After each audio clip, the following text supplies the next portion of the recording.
let's go around the room and introduce ourselves. I don't think we have anybody online. I don't think so. Anyway, No? I am County Commissioner Pat Gerard. Nikki Day with Bryant Miller Olive, General Counsel. Gina Driscoll, St. Petersburg City Council. Dan Saracki, council member for the city of Oldsmar. Vince Cox, appointed by the Pinellas County Commission as a citizen. Thank you. Jamie Robinson, Commissioner, City of Largo. Jeff Gow, Commissioner, City of Dunedin. Renee Flowers, Pinellas County Commissioner. Deborah Sanders, Petersburg City Council. Karen Seal, Pinellas County Commission. Okay. David Albritton, Clearwater City Council. Commissioner Richard Bennett, I represent the beach communities. And I'm Brad Miller. I'm the CEO of PSTA. Welcome. Okay. We were going to need a motion if Commissioner Schulman was going to be online, but he doesn't appear to be there. First up this morning, we want to welcome the leaders of the Pinellas Race Equity Leadership Council. Brad, would you like to introduce them? I would. I'm very honored that I think about a 1-year-old Pinellas Race Equity Leadership Council has asked for PSTA to be one of its members. And I'm very honored to serve as the representative of PSTA on this panel. I want to welcome Mr. Randy Russell and Mr. Carl Lavender, the great leaders of this council, who have been meeting with us mostly virtually over the first year of it, but it's a great group. And they're going to talk a little bit about why they think transportation is so important to what the council's goals are. Randy? Good morning, and as Brad said, I am Randy Russell, and it's my privilege and honor to serve as the President and CEO of the Foundation for Healthy St. Petersburg, and this morning with me is Carl Lavender Jr., who is our Chief Equity Officer, and many of you know him from his couple of decades of service work in our county. We're here this morning, next slide please, we're here this morning to introduce you a little bit to the Foundation itself. I can do it, okay, good. And so part of what we understand about our mission, which I'm going to introduce to you in a second, is that social change requires leaders across the county to sit together across sectors and have conversations. Throughout our lifespan, changes come when people are working together and the brain power is amassed to make change happen. And one of the most important elements of that is to have the community voice and lived experience in the room and in the minds and in the hearts of those leaders. So our commitment is to connect the lived experience from across our county, people who are experiencing transportation. As I rode in this morning and saw a bunch of angry traffic, I wondered why we weren't all on the bus, because it was 3 accidents I saw just on 275 on the way out here. And understanding that transportation is also about race equity. When we look at where everything from access to bus routes, to access to roads, to access to safe sidewalks, all of that is connected in terms of public health and safety. So the foundation itself began in 2013 through the sale of Bayfront Medical Center. And the IRS required a foundation to be established from the proceeds of that sale. So the foundation's corpus is about $180 million. We spend somewhere between $8 and $10 million a year toward our mission. We position ourselves as a mission-based entity that uses philanthropy as a tool. Having trouble getting it to advance. There we go, one more. Yeah. So I think the point of this morning is to sort of highlight the fact that the Pinellas Race Equity Leadership Council was a vision started in part by the understanding that social change requires this connection of these leaders.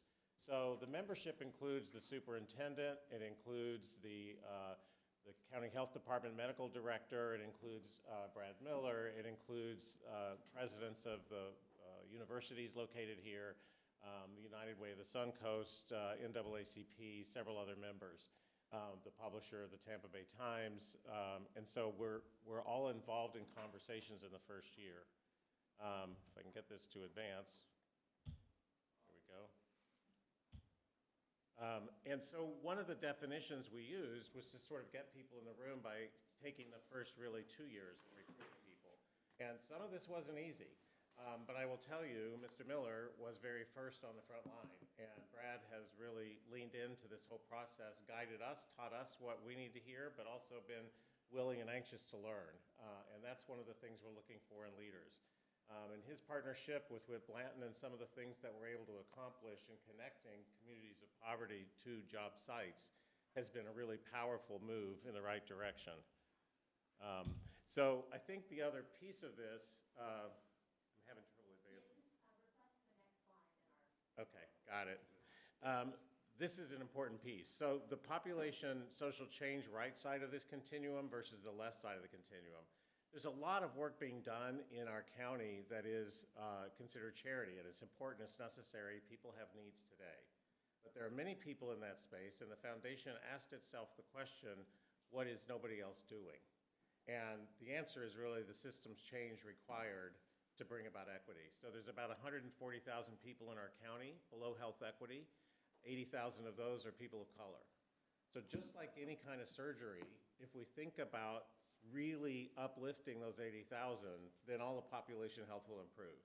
So we have measures across the lifespan that include maternal child mortality, infant mortality, kindergarten readiness, third grade reading achievement level, high school graduation, all the way into disease burden, and then life expectancy. And you all have heard this, but just to remind you that in St. Petersburg is one example between Childs Park and Old Northeast, there's 15 years difference life expectancy in a span of 2 miles. So, what are we doing in terms of connecting these communities, and how are we morally living in a world where that is accepted? So we have really pumped in on the systems change side. Next slide, please.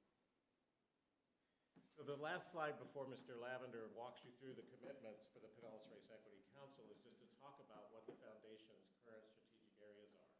And accelerating a race equity movement is the same as listening to a community and finding out what things the community has on its mind that are right. For example, we have the 86 acres in St. Petersburg under development, the 86 acres of opportunity there. There's also several elements focused on enhancing 211 up into a human services navigation hub. All of those things have come from the community, a BIPOC leadership program that people are looking at. All of that is a part of our effort to really accelerate race equity movement. We're advancing into advocacy and policy work, and so some of that is weighing in at times when state policies affect what's happening in Pinellas County. But for the most part, we are also adding research to this, social science research, so we can back up what we see with data. And then finally, we are working on a project called the Anchor Institutions, which really does connect. And at this point, it's in St. Pete. There could be others in the county. It's the 3 downtown major hospitals, All Children's, St. Anthony's, and Bayfront, and the city of St. Petersburg. They're all combining to do procurement together, hiring together, and sharing data. And that commitment, the foundation's providing the first staff member to make that work, but that commitment should be tied to the highest unemployment census tracts in our county to connect the employment opportunities and training necessary to connect jobs directly to those anchor institutions. So, next slide. Carl, I think, is going to walk you through the construction of the Pinellas Race Equity Leadership Council and what they have committed to do. Good morning again, Madam Chair. Brad, it's always good to see you, members of the commission. In front of you on the slide are the 6 or 7 bullet points that we want to reference in terms of what is the commitment to this council. But for a moment of clarity, let's go back a couple of years to a significant part of American history. It is the murder of George Floyd. And across the country, there is significant emotional response to that. On either side of the camp, people did respond viscerally to this moment. And we read multiple letters from CEOs and corporate leaders and politicians from all over the country. And we decided at that moment that something has to be done to galvanize this energy and turn it into a platform that we in this county can say we are distinguishing ourselves from others in how we respond to race. Thus, the Pinellas Race Equity Leadership Council. These bullets here tell you what's a part of that commitment.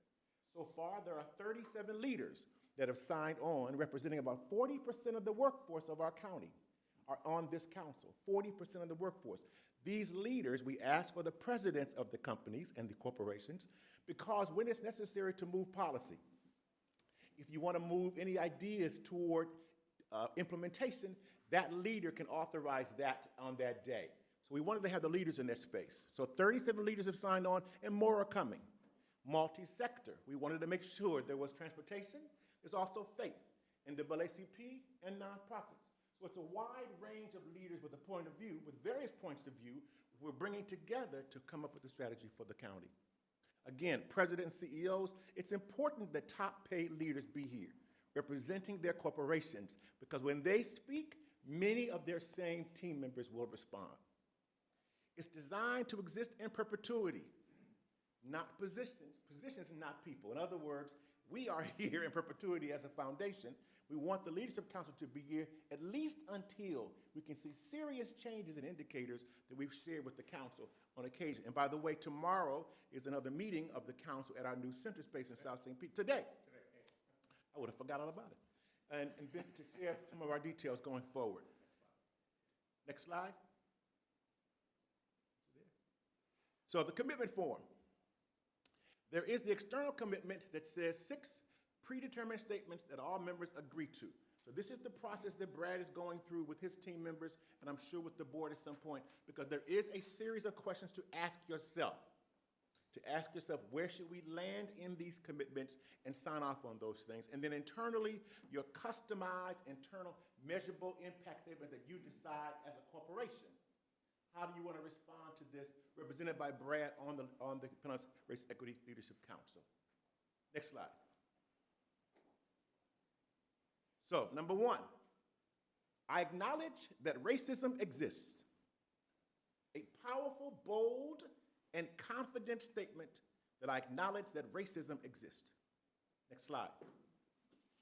Number 2, I acknowledge what impacts are on racism. That these things, there are systems, there are processes that actually impact racism, and we need to be aware of those as time goes on. Next slide. I agree to use the Race Equity Dashboard to address inequities and work toward advancing race equity. We will provide that for you, Madam Chair. We will provide for you the dashboard that Brad will participate in a work group to decide how he wants to respond, how PSTA can respond, and those who follow him can respond. Next slide. I agree to fully participate in a work group to impact outcomes. This cannot be a rhetorical position. There has to be some serious work involved, as you know, as commissioners. You have to work on something to make sure it means something to you. So I agree, Brad would agree, to work fully on one of the work groups. And today he will get his assignment, if you will, and choose a work group to work on. Next slide. I agree to use my role as a leader to advance race equity where I am able.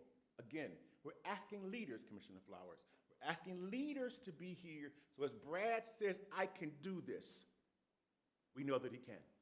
He says, I can do this, and I will follow through on this. We know that he will. Next slide. Finally, I agree to utilize the name of my organization, the great PSTA, as a member of the Pinellas Race Equity Leadership Council. In other words, the clout that you bring to the conversation, Brad, is when you speak with strength and confidence, knowing the commission and your team have agreed to the indicators that you've signed on for. This is a powerful commitment made to advance the indicators in racist practices in our county. Next slide, please. Now be up to Randy. Okay, excellent. You're welcome. Thank you, Carl. So it has been amazing to watch the St. Pete Chambers Board discuss this. Do we believe that racism exists? So these are the time we have, this opportunity we have when race equity acceleration is more on the minds of our society and the minds of our residents in Pinellas County. This is an opportunity to advance that work. and advance it in measurable ways. So our next step is accountability.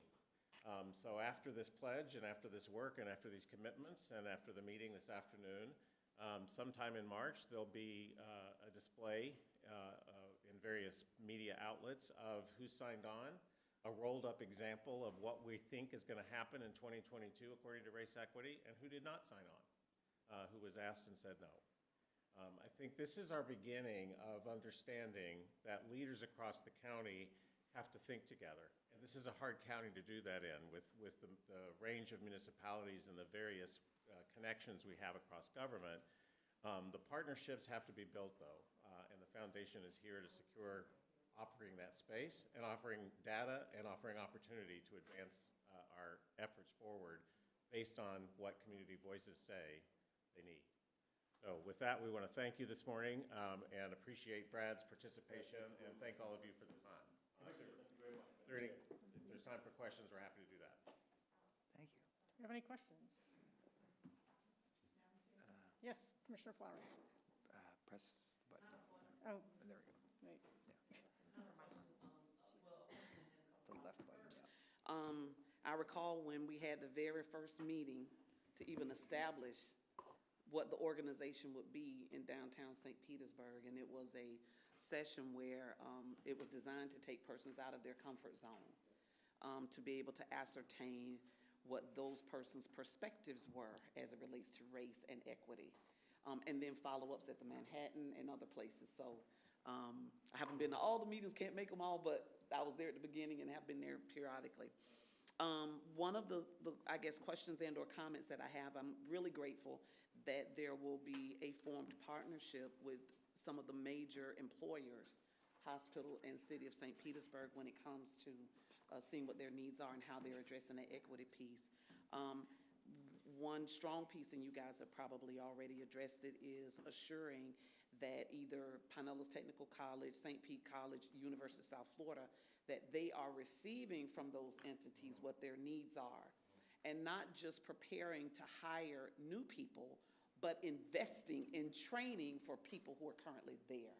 Some years ago, when Raytheon was looking at moving their entire organization, CareerSource was able to assist by saying, what do we need to do to keep you here? It was, well, we need to retrain these and retool some systems in order to assure that they can meet the needs of persons. And so we were able to keep them here as a result of that. And so I hope that that also is in the formula, because it's not just, when you say race equity, people always think only African-American, Hispanic, Caucasian. They're not looking at all of the other parameters that go along with race equity in that. So thank you for doing a really good job on that. Thank you so much for coming today and for sharing an update of your information. Good to see you in person instead of on Zoom. And thank you so much. Like I said, you guys have been a part of this from way back then to now, and so just being able to see the migration, the movement, and the growth in the foundation is really good. Talking about race is never easy. We all know that. We see it every day. And not just talking about it, but actually implementing solutions and putting them into practice is even more difficult, and then funding them is even more so difficult. So thank you all so very much. Thank you, Madam. Thank you, Madam Chair, for allowing me the time. Well, ditto what she said. She's so much more eloquent than I am. Anybody else? All right, thank you. You look forward to seeing Thank what you, comes out of this. Randy and Carl. Thank you. Okay, now's the time for public comment. We have several cards. First up is a group speaker, Kevin Sablon. He will be speaking for Jane Buckley, Andrea Daly, and Kim Costin. Morning. Morning. Morning. I'd like to start with a moment of silence for our fellow bus driver, Sal Aruda, who recently lost his battle with COVID.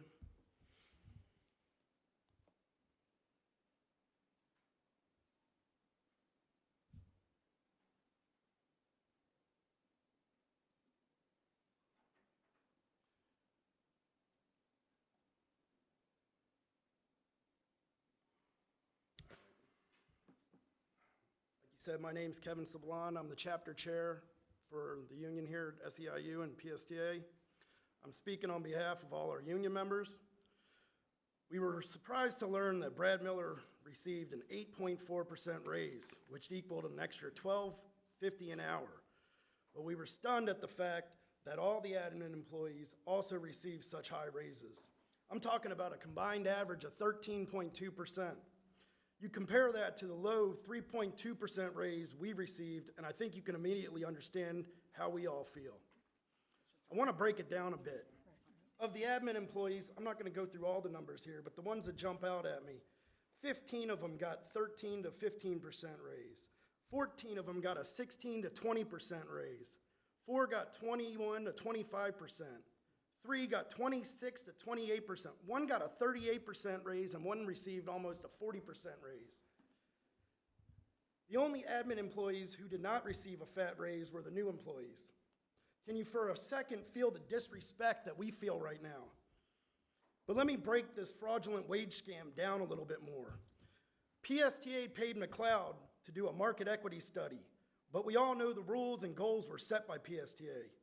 McLeod was only there to justify PSTA's executive team giving themselves and their members big raises.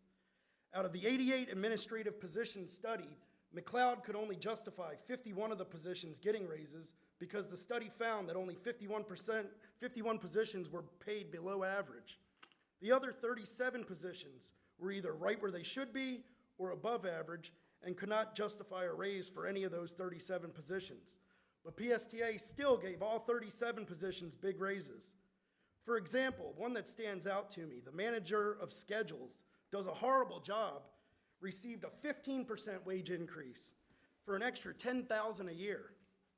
Now, PSTA paid a lot of money for this study, so they had to believe in its research and conclusion.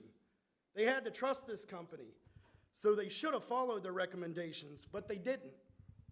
Even though almost half the admin positions were perfectly paid, PSTA ignored the recommendation of their own study and gave everyone a big slice of this COVID pie. How does any of this make sense to you? Because where we are all standing, it screams of the biggest wage scam ever at PSTA. Now remember, 3 years ago, PSTA gave admin employees a much bigger raise than us because according to Bradford, they did a national study which determined admin employees were underpaid, so they were all brought up to the national average. But during those 3 years, they also received an extra 3% each year, just like the bargaining unit did. So there's no way that they fell behind another 10 to 20% or 40% for that one person. No way could they have fallen so far down unless PSTA is taking advantage of the COVID crisis. We all know everything is higher now. Inflation, products, services, fuel, rent, everything's at an all-time high. Is that why PSTA snuck in another study at this time? Either way, it's wrong on so many levels. Now let's look at our negotiations. We asked over and over what the budgeted raises were. Over and over, we were told 3% for all, including admin employees. We asked about all the extra COVID funds, but were told over and over could not be used for raises. PSTA received about $60 million in COVID money, all provided by taxpayers, just like all of us. We looked at the budget reports, and nowhere in them do they say anything about this market study. So where did the money come from? COVID?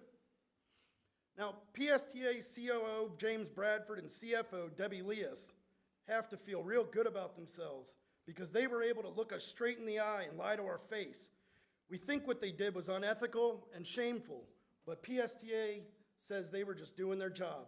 Let that sink in for a moment. They're proud of their stance. Yeah, we lied to the bargaining unit. We were doing our job. Just doing their job, really? How can lying to your frontline workers, who are the largest group of employees at PSTA, be just doing your job? But that's what they did, and that's what they said. They're proud that they screwed over the frontline workers. During negotiations, we did a public records request and received a document that stated admin employees were budgeted for a 3.5% raise, while PSTA frontline workers were only budgeted for 3%. Needless to say, we went nuts on that, over 0.5%, and demanded more money. Bradford called a special meeting with the negotiation team, him and Debbie Leas. Debbie said the document we received was a mistake. She apologized and begged us to believe her. Over and over, she said it was only 3% budgeted for the entire company. There was no extra money to give a bigger raise to anyone. We chose to believe her. I mean, no one would expect that we have a right to honest answers to our questions. We all work for PSTA, and if anyone asks a question, it's the responsibility of PSTA to give a truthful answer. No excuses. Since all our sessions were recorded, I asked Bradford personally to record this special session with him and Debbie Leas, but he refused. We all now know why he refused, and that was because he and Debbie did not want to be on record lying to us. It's not just Bradford and Debbie. HR director sat through all these sessions all the while knowing this wage scam for admin employees was going on. She actually had her hand in many of these big raises, especially the big one she got. And of course, it was all under the supervision of our CEO, Brad Miller here. So let me be clear. Brad Miller, Trish Collins, Debbie Leas all participated in the big wage scam and were disgusted, but James Bradford was the one who surprised us the most. He was the biggest fake of them all. He was the one who let us down the most. He was the one we all thought was on our side. Not only is he the biggest manager at PSTA, he was the most disingenuous, and none of us will ever believe a thing he says ever again. He should be the most ashamed, but he was just doing his job. This is the very definition of bad faith negotiations. Lying by omission is still lying. PSTA also intentionally withheld the fact that they had another COVID grant coming their way. We asked about more COVID money, but they told us no more money was coming their way. Another lie. We also found out some of the money was allowed to be used for wages. Another lie. We are demanding a wage reopener. We're asking to sit back at the table and get equity here for the bargaining unit. We filed a class action, but it was denied by Bradford, so we will go to arbitration and let a real judge decide the facts in this case. Article 33, Section 2 states should either side wish to modify the contract, we can, but we were denied anyways. Bradford brags that he wrote those words and it does not mean what we think it means. Well, we say that's exactly what it says. Now I want to give you the board members a chance to right PSTA's wrong. We watched the tape presentation that Brad Miller gave you, but there were no numbers given in this presentation, so we feel he also lied to you by purposely withholding the actual numbers. We never saw him admit to any of you that PSTA gave those 37 employees big raises, even though they were already paid their proper rate. Is this behavior okay with you guys? You board members are supposed to oversee all PSTA, and we are part of PSTA. We're the biggest part of PSTA. We keep this company running. We worked on the front line before, after, during and after COVID spikes. We actually just lost a great driver who died from COVID. But we're the ones who were on the front line while 90% of the admin employees got to work from their home and are still working from home. They were and still are able to save money on fuel costs, childcare. They were able to bank many sick and vacation hours because they were and still working from home. As long as they have a laptop, they can work from anywhere. All the while, we're stuck in the midst of COVID. We kept the company going. We are the reason you have these 88 admin positions. But we are not treated the same. There is no equity here. Brad Miller said we were the highest paid in Florida, except for South Florida. That's another lie. Right across the bay, Hart makes more than we do.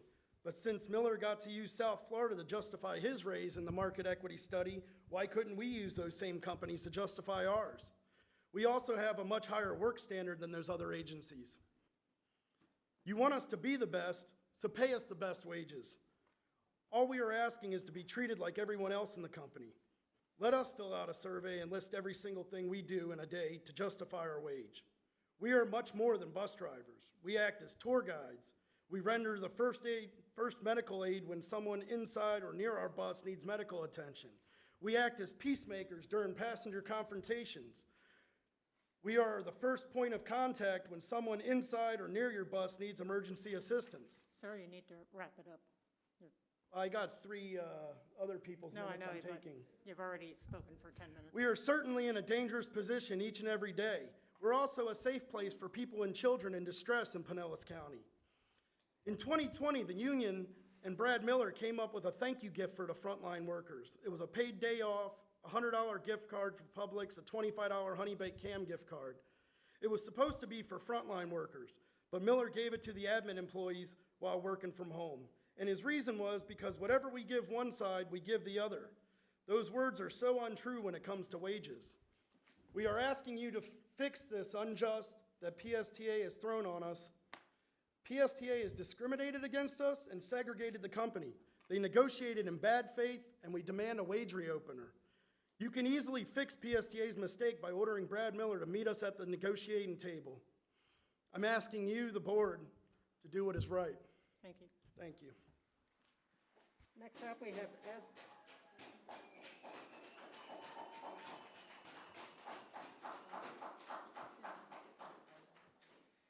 Next up, we have Ed Lemay. 3 minutes.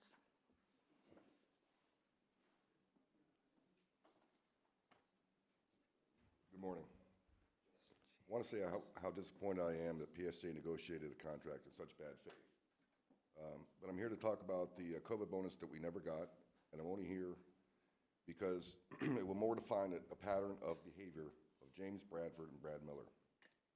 Late in 2020, SEIU Rep. April Murphy and Chapter Chair Kevin Sablon met with Brad Miller and James Bradford to discuss a well-deserved COVID bonus for the frontline workers. They started out asking for $5,000, then they got it cut down to $1,500 for each frontline worker. But Bradford and Miller said you board members would never approve such a thing because there was no money, and we all know that's not true. They instead offered a $100 gift card or turkey coupon and an extra 8 hours of sick time because they said they could hide it from the board members. That statement alone should make you wonder what else they're hiding from you. Because of the bonus was such a small amount, it was called a thank you gift instead of a bonus. But when discussing this gift, April and Kevin let Bradford and Miller know that they were only supposed to be talking about the frontline workers, not admin employees. Miller agreed and said the gift would only be for our frontline workers. They passed them out in December, but later we found out that everybody at PSTA received the same thing. Instead of a COVID thank you gift for the frontline workers, Bradford and Miller changed it into a Christmas gift for all of PSTA without informing us. They changed the whole thing. So the frontline workers got nothing for a job well done. When Bradford was talking about it, his excuse was, and I quote, well, you know, anytime one side gets something, everyone gets the same thing. If that statement was only true. Because if that statement were true, we would all have received the same 13.2% wage increase. But we didn't. PSTA's COO, the main person who negotiated the contract, has no problem lying to our face without a second thought. Can you start to see the pattern of behavior here? James Bradford, Trish Collins, Deborah, and CEO Brad Miller teamed up in negotiations and lied to our faces. Lied by omission, any way you cut it, they lied. The frontline workers certainly deserve a nice bonus for the hard work before, during, and after COVID. We sure as hell deserve a wage reopener now. Thank you. Thank you.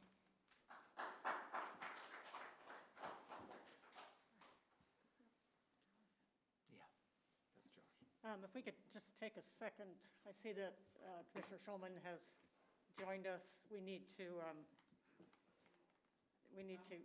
a motion to allow him. I move approval that Mr. Schulman be allowed to attend virtually. I'll second that. Okay, we have a motion from Commissioner Flowers, second from Commissioner Cox. All in favor, say aye. Aye. Welcome, Josh. Next up, we have Norm Penix.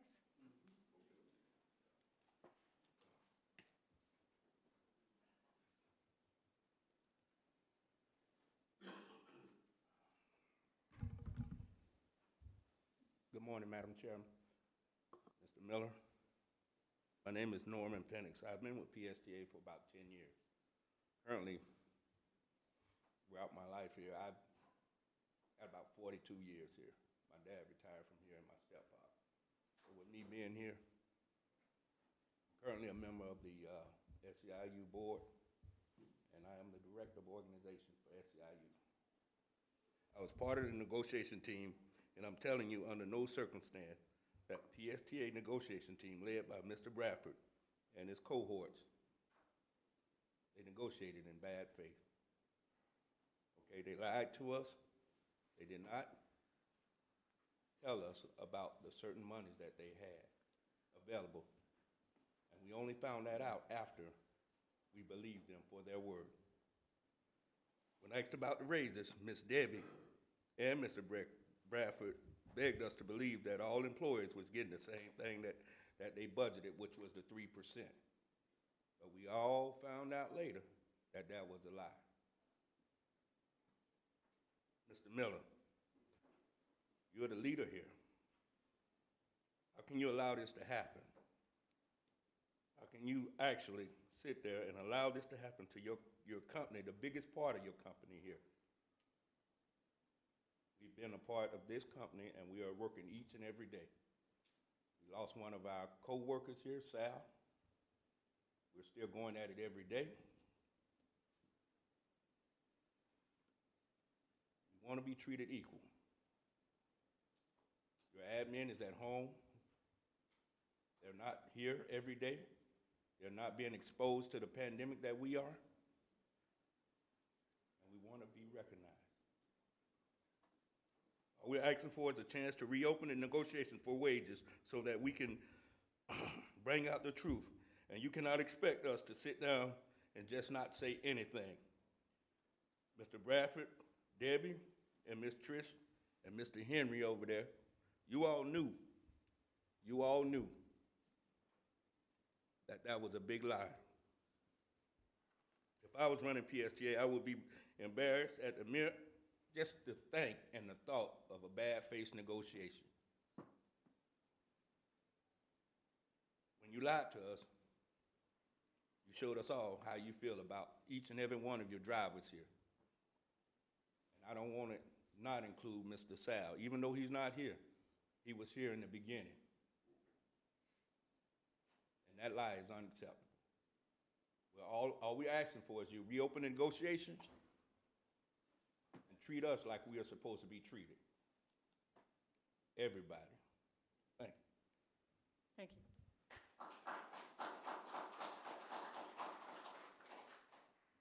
Okay, next up is Farina. And forgive me if I messed up your name.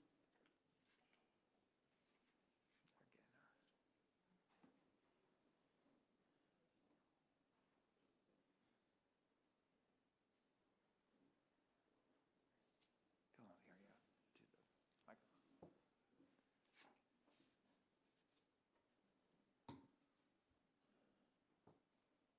Good morning. Morning. My name is actually Kyra Ort. Sorry. Got changed. I apologize. Employee bus driver for a little over 2 years now. And I just want to start out by just saying everything that everyone else has already shared with you today and discuss,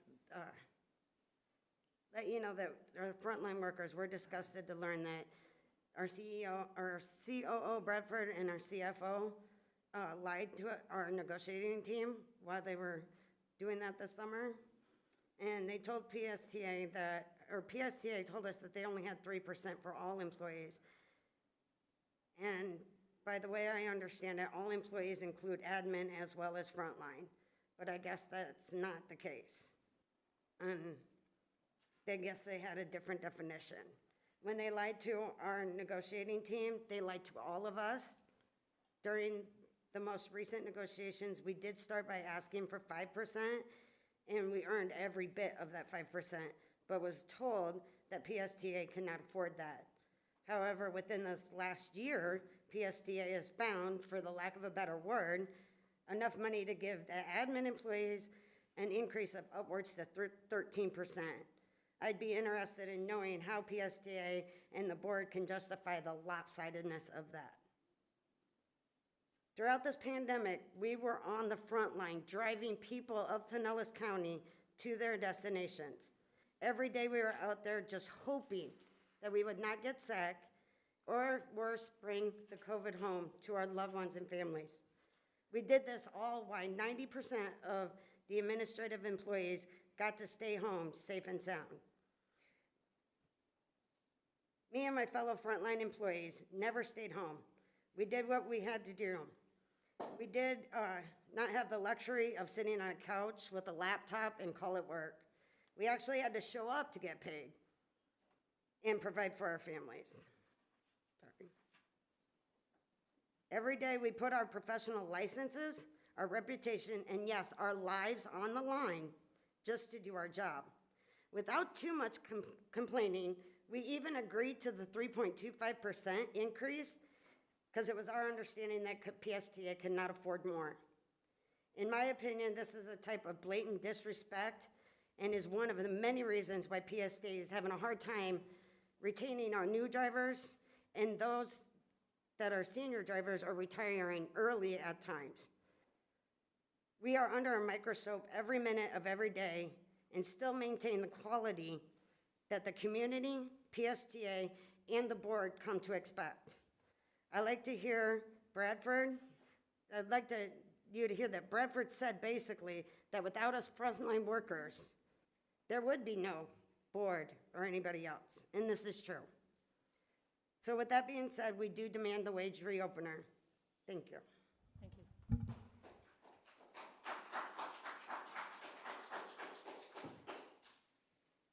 Okay, next up we have Mike G. I give up.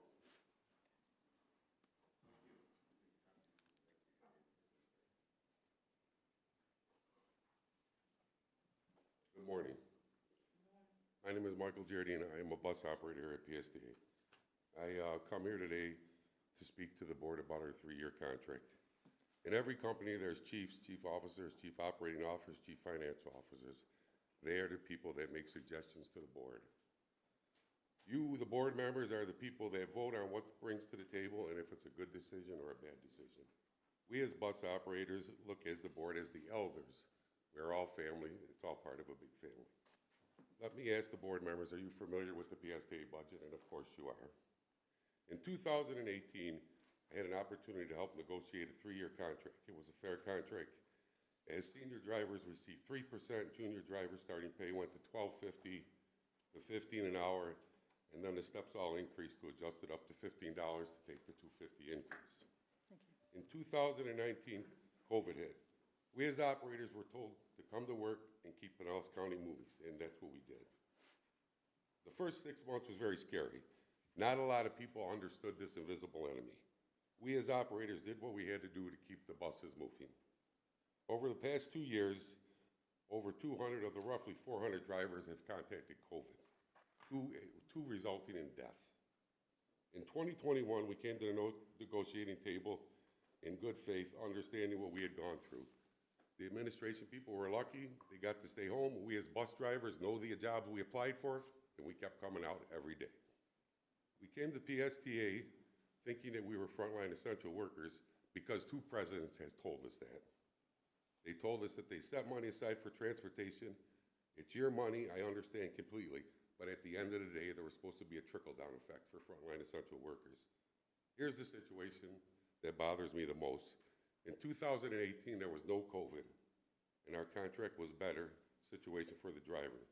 The contract that was just negotiated had bus operators very upset, so we took to the streets to let the public know what was going on. I don't think we're asking for anything above and beyond what we deserve. I think we are asking for what 2 presidents said we are, frontline essential workers who deserve to be compensated for what we just went through and are still going through. The figures are pretty easy. A fair and equitable contract in 2018, 2021 is not a fair or equitable contract for frontline essential workers. We are asking the board to right the wrong. 6% across the board with what's going on with inflation and everything else in this country is really not a lot to ask for. This is the way it breaks down. It would cost PSTA a little over $500,000 a year, or about $500,000 over 3 years, to take us from 3.2% to 6% for the 3 years. The reserve at PSTA has grown from $30 million to $70 million.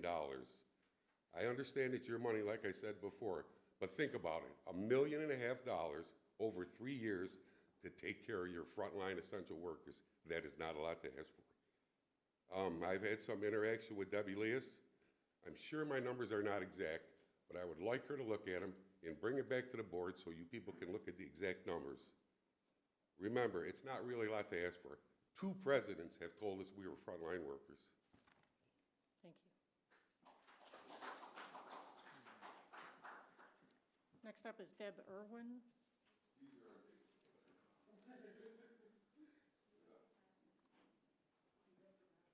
Deb Irwin.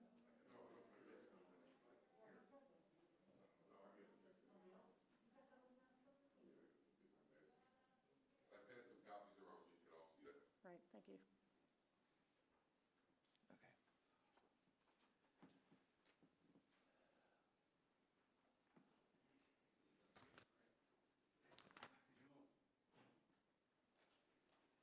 Good morning. My name is Deborah Irwin. I've worked at PSTA as a bus operator for almost 15 years. And as time goes by, I'm hopeful that things won't get any worse, but unfortunately, they do, and it has. Absolutely nothing else compares to what was done to the bargaining unit at the last contract negotiation. During the past 2 years and up to this very day, I and my fellow bus operators have worked very hard and were subjected to extraordinary amounts of stress due to the COVID-19 pandemic and the significant collateral damage that resulted from it. So when contract negotiation time came about, I and my fellow bus operators expected to get a really good raise, not only for a job well done under the circumstances, but also as a solid display of gratitude for our personal sacrifices. While at the negotiating table, Debbie Lewis insisted that only 3% was budgeted for company-wide salary increases, to which James Bradford concurred. But what she really meant was the frontline bargaining unit employees are only worth 3.25%, while the non-bargaining unit employees are worth much more while supposedly working from home. I asked myself, how is that even possible? Why would PSTA do that to us, and what kind of message does that send throughout the company? This abomination, and it is an abomination, has greatly worsened the extremely low morale that most of us have. We see Brad Miller once a year at Christmas time, and all he does without much enthusiasm is hand out generic letters thanking us for our hard work. This is contempt personified. I and 99% of the front line can do without him making that appearance. It means nothing to us, especially now. Save the pennies and stop giving us a mug or a pair of socks or a rubber bus because we don't want them. We want equal pay raises. That's how you thank us for all our hard work. Stop putting up banners for Driver Appreciation Day because it's contradictory and insincere. Save the little breakfast sandwiches for the homeless. We don't want them. We don't want to hear your fake and empty words anymore. You blatantly and brazenly lie to us and have the audacity to say you're just doing your job. We have the right to expect the commensurate level of nationwide market-based compensation for all that we do and sacrifice to make PSTA shine in the public transit sector. The same as the reason you gave your admin employees such big raises. We also have the right to expect honesty at the workplace and complete transparency during contract negotiations. You lied to all of us, and we will never forget it or respect your position ever again. We demand a wage reopener because you absolutely negotiated in bad faith. Thank you.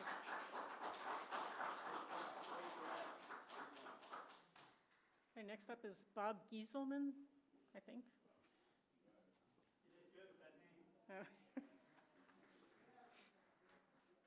Hi, my name is Bob Gieselmann, and I've worked at PSTA for almost 24 years. I'm not going to bash you, but I am going to say how disappointed I am with the bad faith negotiations that went on. We all have families to provide for, and these last couple of years have been extraordinarily difficult for all of us. Everything around is higher, but our wages.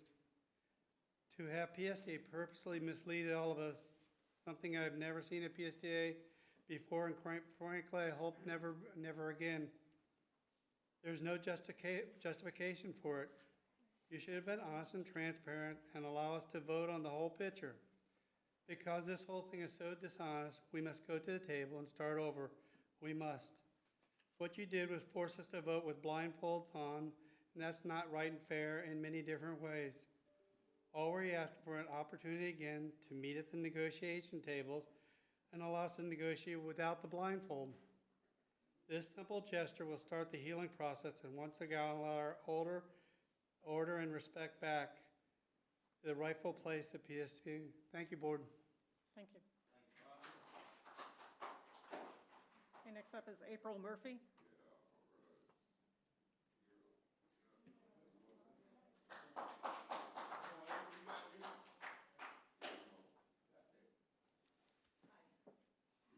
I think all our drivers, and we have CSRs and mechanics that we're speaking for. The majority of people here are drivers.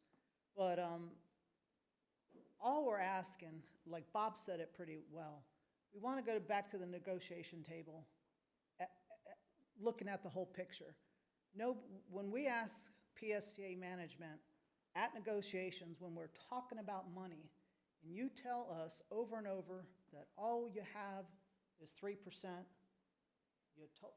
I was sent forms from Debbie Leah saying that's all the admin was getting, that's all we were getting. You have a responsibility to be honest, and we're allowed to believe you. I mean, what you all have done has set us back years. We've had a great relationship with PSTA. I have a great relationship with Bradford, or at least I thought I did. I never expected to be liked, never. I've been here for 20 years. And that's just like you telling, I don't know how many of you all have employees, but when they ask you a question, you have the responsibility to be honest with them. Let us vote on a contract knowing the facts. That's not what happened here. People are very upset.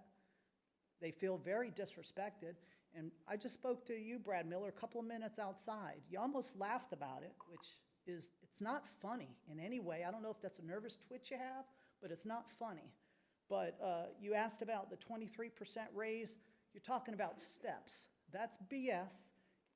In negotiations, we're always told all they care about is top pay because that's what the most. We have a very few people in steps. They don't consider that even really part of anything. So don't tell me how about the 23% at the one very last step that the people in the steps get. The steps mean nothing to PSTA, so don't act like they mean anything to us. Those people are in the steps to get to top pay. What you have out here is 75% of people that are at top pay, whether they're drivers, CSRs, or mechanic workers, maintenance. We're here on behalf of everyone, and we have a right. You may not like how we went about it, but I emailed you personally twice.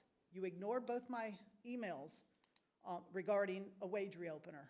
So I emailed Bradford for the third time. I sent the board email. No board member responded. Maybe that's how it's supposed to be. I'm not really 100% sure. But so we've taken to protest. We kind of took matters in our own hand. But you should step up to the table, be honest about what happened, be honest about what you told our people, and let us back at the table. And yeah, we know it's a give and take. You want to take something back? Take something back. But we want you to pay the people what's fair. Always in the past, when PSA didn't have money, we all took the hit equally. There was times that we didn't get any raise. But both sides of the building took the hit equally. Sometimes we got 1%. A couple of years we got 1%. But never in history of PSA has the raises been so unfair. To give one group a huge raise and crap on the other group it's not right. It's unprecedented here at PSA. And I want you to understand, I can't say it enough, what you've done to the morale and our relationship. We've had a good relationship, but we don't anymore. We're never going. We've come to your aid to help you go around the contract. When something happens, we've done that no problem because we work for the same team. We should have the same goals. But to shit on, for lack of a better word, crap on our people, it seems to be your goal. And you've set us back years. I can't say it enough. You've set us back years. And it's never going to be the same until you guys do something about it. And the first step is to admit what you all did wrong. That's the first step. I'm done.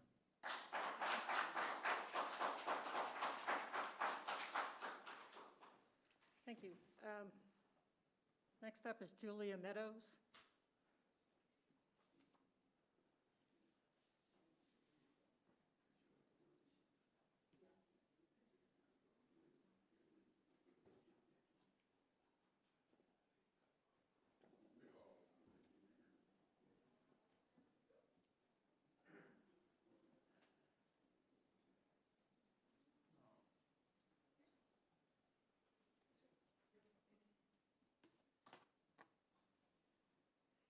So I'm mostly here for procedural effort. My name's Julia Meadows. I'm a bus operator. Please speak into the microphone so we can. Thank you. This morning, I would like to briefly read to you from the labor agreement between PSTA and the Service Employees International, Union FPSU. Page 144 of the online version and page 153 of the hard copy. Article 33, duration. Section 1, except as otherwise provided, this agreement shall take effect on the date that both parties have ratified this agreement and shall remain in full force and effect until the expiration date on September 30th, 2024, or its earlier termination in accordance with Section 2 below.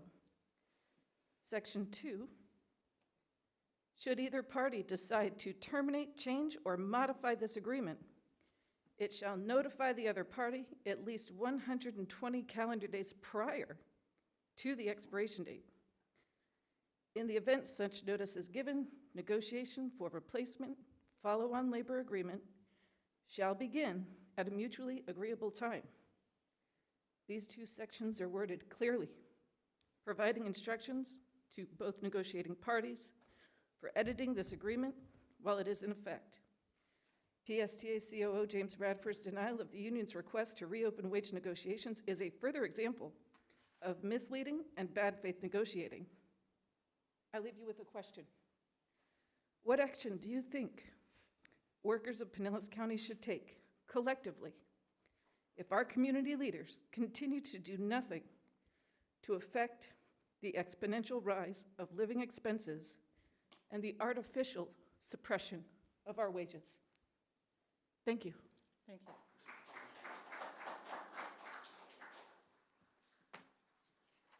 Okay, next up is Del Y. Young.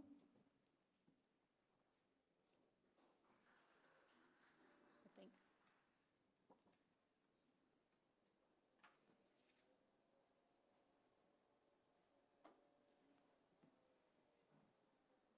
Good morning. My name is Delois Young.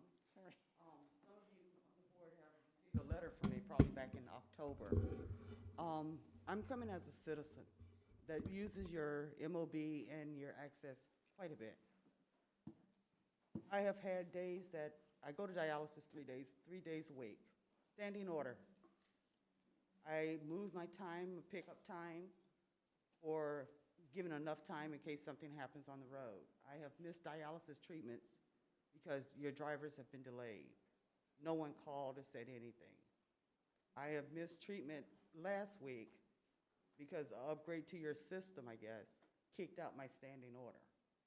I don't know if any of you are familiar with what happens with dialysis patients when they miss dialysis. Even 10 minutes of missing being late for a dialysis patient could be deadly. I pay, I expect service, I gave enough room for things to happen. All I'm asking is common courtesy from your staff to say, hey, we have someone running 15 minutes late. How's that going to affect you? I don't know if any of you have had the experience of going to a doctor and arriving 15 minutes late, and they say, oh, we can't see you today. You have to reschedule. I've had that happen with PSTA. I don't know who handles your logistics and your scheduling, but it can be detrimental, and I'm not the only one. The clinic that I go to, I know of 5 patients definitely in the last 3 weeks that have missed dialysis because their ride did not show up or they were late. All I'm asking is common courtesy to your customers. because we wouldn't be using you if we did not need you. You give us 30-minute window for you to pick us up, 5 minutes for us to be ready to get to you. Some of us are not able. Me, myself, I have problems, yes, but what about our senior citizens that rely on you to get them to doctor's offices?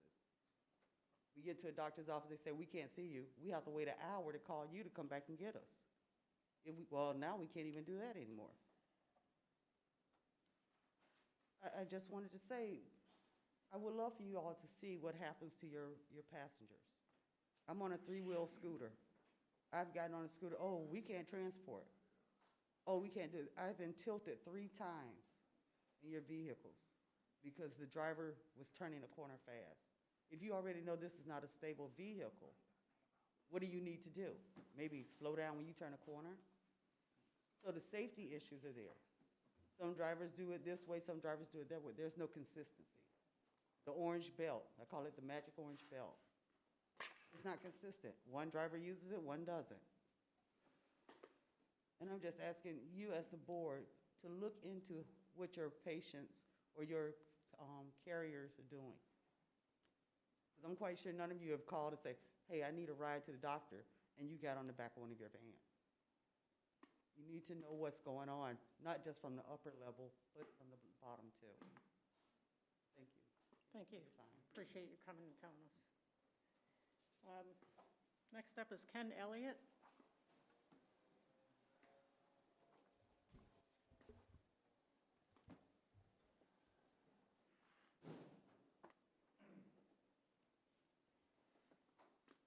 Good morning. Morning, Brad. Ken Elliott, I'm a union official here. I've been here, it's my 16th year. I'm a PSTA guy.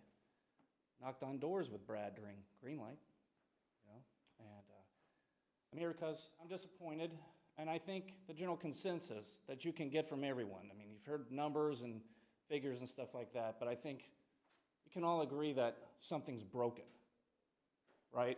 Something has happened. You don't see us here. When's the last time you saw us here? Something's not right. We can at least agree with that, okay? And unfortunately, your bargaining unit feels that these negotiations took place in bad faith on the part of PSTA. And I agree they did as well, because I was part of the negotiating team. There's really no reason for it, right? Because you put your cards on the table. If we don't agree, we go to impasse. We get a magistrate involved. The impasse of magistrate, that really only counts for good faith negotiations. An impasse of magistrate doesn't imply one side doesn't have good faith, isn't negotiating good faith. It's to come together, to help make a decision. But for something like this to happen, for your bargaining unit to be lied to and for a bad faith negotiation, that needs to be fixed. If you can't convince the group of people that you need to implement your vision, your direction, your ideas, public transportation, if you can't convince us, you have no right thinking you can convince the public you're doing the best job possible, right? This is a problem. This is a problem. I mean, splitting all the hairs and the numbers and everything, I think we can agree that this is a problem, and really, it was uncalled for because obviously you're not intimidated by going to arbitration, which is where we're going. I mean, look at us now. In good faith, we're just up here quoting the contract. My name's on that contract. I'm aware of it. I'm aware of what it says. All right? Even today, even how upset we all are. We're still out there driving the bus. We're still out there serving the community. We put in the overtime. Guys like me put in the overtime. When my coworkers get sick, and every time we get sick, we got to stick a thing up our nose and just to come back to work so we don't contaminate the rest of everybody. We're still out there doing it. Even though we're hurt, even though we feel we've been lied to, we're still here. We prove good faith every day. And once every 3 years, we ask you to do the same, and this is what happens. So I'm disappointed. My coworkers are disappointed. And I want the board, start asking questions. You can obviously see something's wrong. Transportation, I've been here 16 years. I've never seen like this. We're a mess right now. Lost our 30-year transportation manager to retirement. His replacement didn't even make it 6 months, just walked out the door about a week or so ago. An assistant under him bailed a couple weeks prior to that. And now we have this on top of the pandemic. Stop. Help. Help. We're here asking you for help. So, the best thing to do, at the absolute very least, starting at this point, is to follow the contract. Go back to the table for negotiations. What do we ask? Now, what did I just say? I didn't say give us everything that we want per se. What am I asking? I'm saying let's start the good faith. Let's hit the reset button, the good faith button. Contract says we can go back to the table. So let's do it. Thank you. Thank you.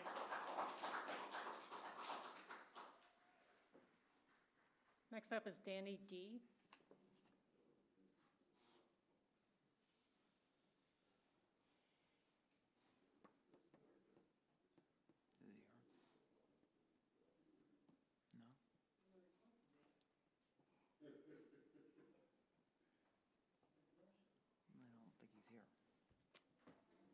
Or is he coming? No Danny D? Oh, okay. Great.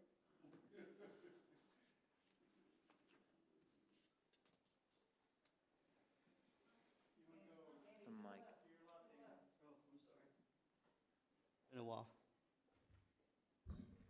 Morning. Morning. Danny D, as everyone knows me. I drove for PSTA for 30 years, into 7.5 years retirement, thank God. Very blessed.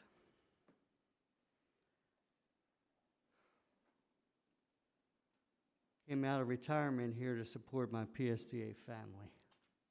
They are family after you spend 30 years with them. And again, this is kind of disgraceful that I have to show up today. Pandemic or not, drivers here, I went through it obviously.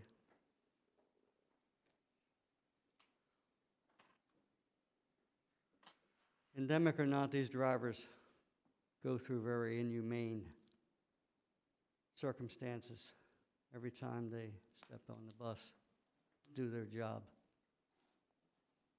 And again, regardless of the pandemic, these drivers go through schedules that are put together by management. They bounce from one end to the other like ping pong balls. Don't get any breaks, can't go to the restrooms, like a civilized human being. Unlike upper management, during the pandemic, they were all snuggled at home or here in the office, can eat, drink, go to the bathroom, whatever they want. Drivers are just asking to be made whole, given the opportunity to receive their correct wage increase. Now, this also brings back a really sour memory when I was here, the prior CEO. Drivers were told in the contract negotiations they had no money. The drivers endured a 3-year wage increase. But yet, after that contract, the then prior CEO turned around. I don't know how many of you were here. I was probably around 1990 or so. Gave himself and his upper management 6% raise. So much for not having money. Anyway, so you see some similarities here.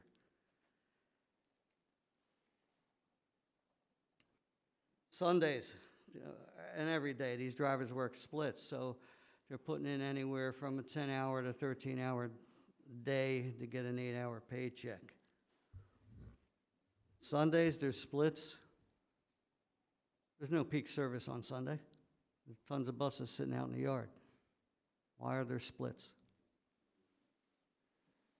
And obviously, there is plenty of money. I've heard, was $70 million in reserves. Sir, you need to wrap it up. Okay. So what other reason is there? I'd like management to examine their conscience. Do they have a heart? Do they have a conscience? I yield the rest of my time. This is ridiculous.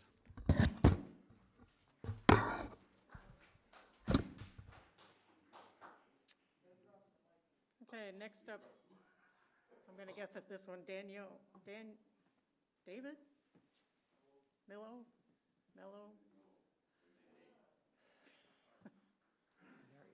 Okay, thank you. Please, tell me what your name is. Daniel Mello. Thank you. Been here for 6 years, PSTA. Good morning. First thing I want to say is, I'm not upset about the admin raises. If somebody works hard, they deserve what they get. If they're not making what another company would give, by all means, give them the raise. The reason why all the drivers are upset, and the one thing I haven't heard today, is the actual numbers. So, I pulled out my calculator. Our raise was 86 cents for the first year. That's $1,788 versus 10 grand on the admin side. So on the second year, it goes up to 87 cents, $1,809.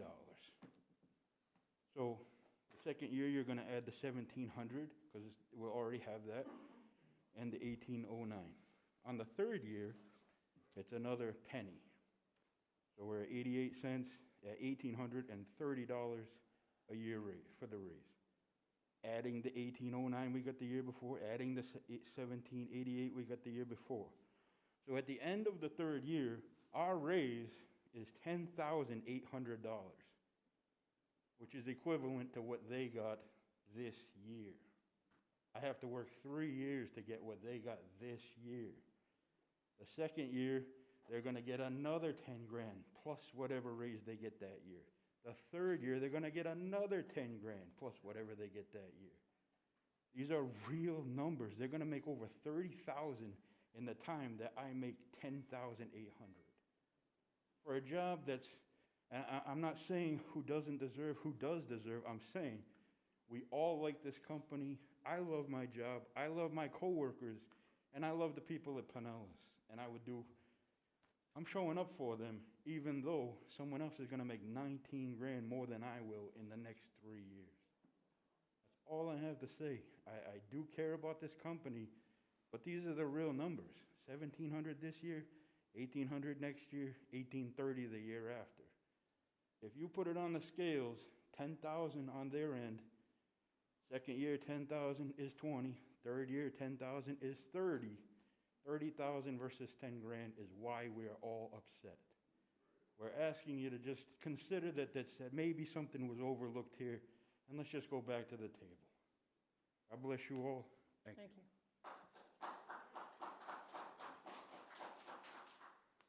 Do we have any other cards? Okay, thank you. Well, I want to thank you all for coming out today. I think we hear you, and we're going to talk about it here. So,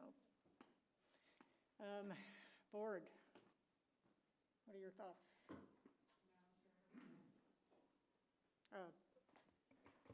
Commissioner Flowers.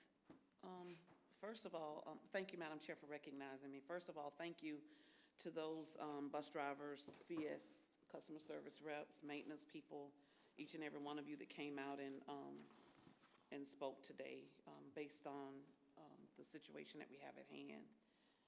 I want to say one thing, and then I'm going to make a request. The one thing that I want to say is, and for those of you back here that know me, when we have conversations and dialogue, let's try to refrain from the name calling and all of that stuff, because that doesn't get us anywhere. I know you're upset. You know, my dad was a member of the union, and that's the way he was able to take care of 12 of us, is because someone stood up and said he should be promoted to a foreman when they weren't necessarily doing that for black men and black women. So I do understand that, but let's try to keep the, conversation civil. I know you guys are upset.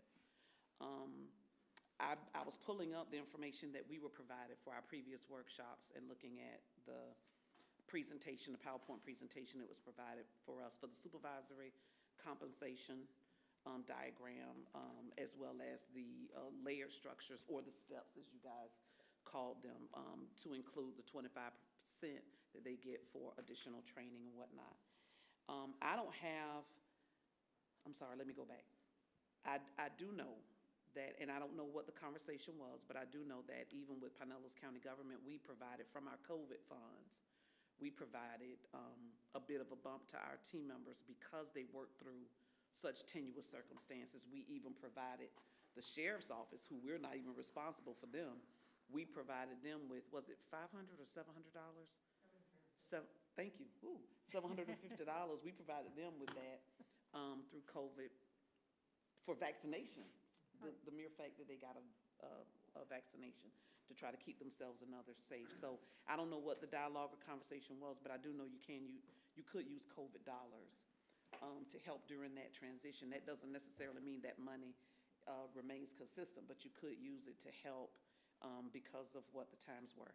And yes, PSTA drivers were driving those buses, getting people to and fro. We weren't charging bus fares, but it was to help people get to and fro as they moved throughout during COVID. So I do appreciate the work that administration did and the work that the frontline drivers did, because you guys continued and you worked through some strenuous circumstances, to include people not being nice to you, because we saw where bus drivers were being physically attacked and verbally attacked.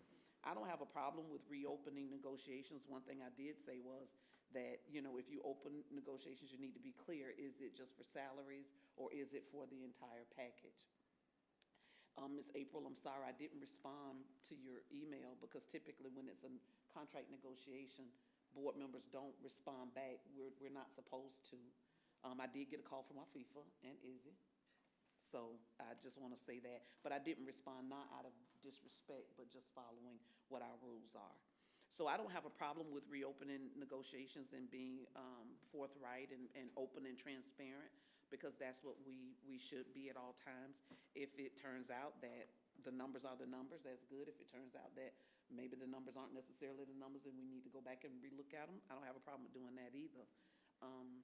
But I don't have a problem with reopening those negotiations, just making sure that we're going to discuss those boundaries. Are those reopenings just for the salary piece, which is primarily what we heard here today, or is it to reopen the entire contract? Which one gentleman did say, hey, if there's some changes in other places, there may be changes in other places, but they have admitted or shared that they understand that.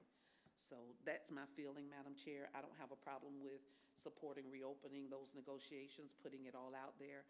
I will say that some additional COVID dollars did come from the federal government, but none of us knew we were going to get that additional money. The first pot, we pretty much knew. The ARPA dollars, we pretty much knew. But when that additional round came out from President Biden, we didn't know we were going to get that. I was very thankful that we did, because it helped to tie up some things. So I'm not sure if that's the piece that the members are talking about, but I just wanted to share that as it relates to some comments that were made.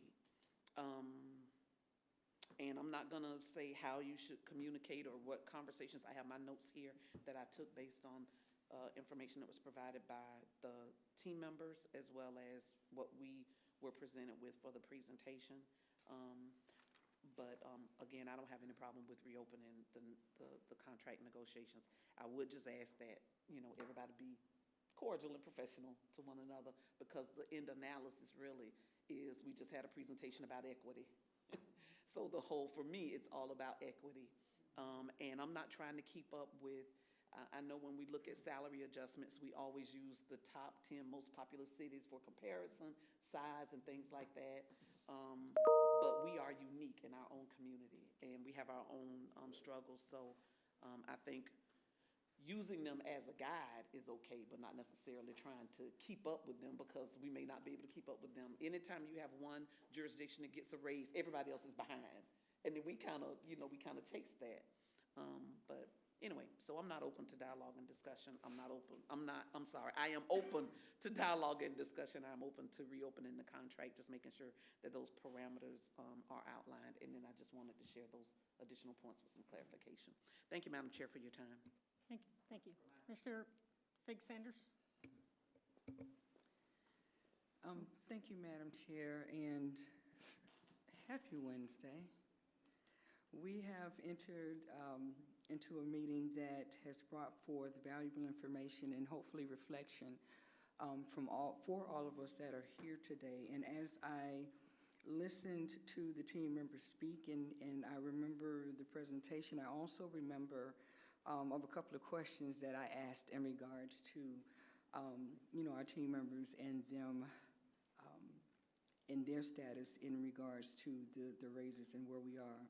So just going back to some of the things that I've heard, and I'm glad that Commissioner Flowers did make her statement in regards to how we got to where we are. And I am also very open, even after the second speaker, and me being one of the newest ones on the board and me not having anything to compare the negotiation process to, was going to find out from my colleagues what would it take to open renegotiation for that, but even more importantly, not even looking at the money or the salary. The part that touched me the most is that we would not be PSTA without our drivers. We would not have been able to get people that I know without transportation to their required appointments. I remember back in the day, we rode the bus just for fun. Now we have our constituents that are riding for life. And so as I listened to the comments and I listened to the lived experiences, it always hits home that we should never put profit over people. And I would love for us to have that conversation, again, not merely because of the salaries, but because of the relationships. The relationship piece has to be fixed. I don't know how we can move forward, but trust is something that's not given, it's earned. Respect is something everyone earns. But at this point, do we have either? So I want to engage in that conversation, and I want to inquire, does the motion need to be made, how we can have additional conversations where the board members get the same information that was presented to the team members, so we can have the same dialogue. I like to compare apples to apples. I want to compare oranges to oranges. But more importantly, I want to fix the relationships, because I'm selfish here. I want my constituents to have happy bus drivers. We did put them in a precarious situation during COVID. They were there. And we need to make sure that, we talk about customer service. We talk about treating everyone fairly and like family. So let's start with that conversation. Let's see where we can go to try to regain some of that trust, try to repair some of the relationship, because Mr. Miller, what I heard, I've never experienced. And so I want to make sure that we move into this with as much communication and knowledge as we can to make a more formidable decision moving forward. So that is my comments. That is my request to see what we need to do as a board to definitely restart the renegotiation process. And hearing Commissioner Flowers, what part of that package are we actually renegotiating? I don't think we need to start from the beginning, but I definitely want us to address what has caused this dialogue today. Thank you, Chair. Thank you. And I think before I call on Commissioner Robinson, I would like to see us get, it seems like we voted on salaries several different times this year, and we did this contract, and then we did supervisors, and then we did administration, and I'd like to see it all in one place about what has actually occurred in the last year, because it just, I think that might have been a mistake. I know why we did it that way, but I'd like to see all that information together. I also would like to see us reopen the contract.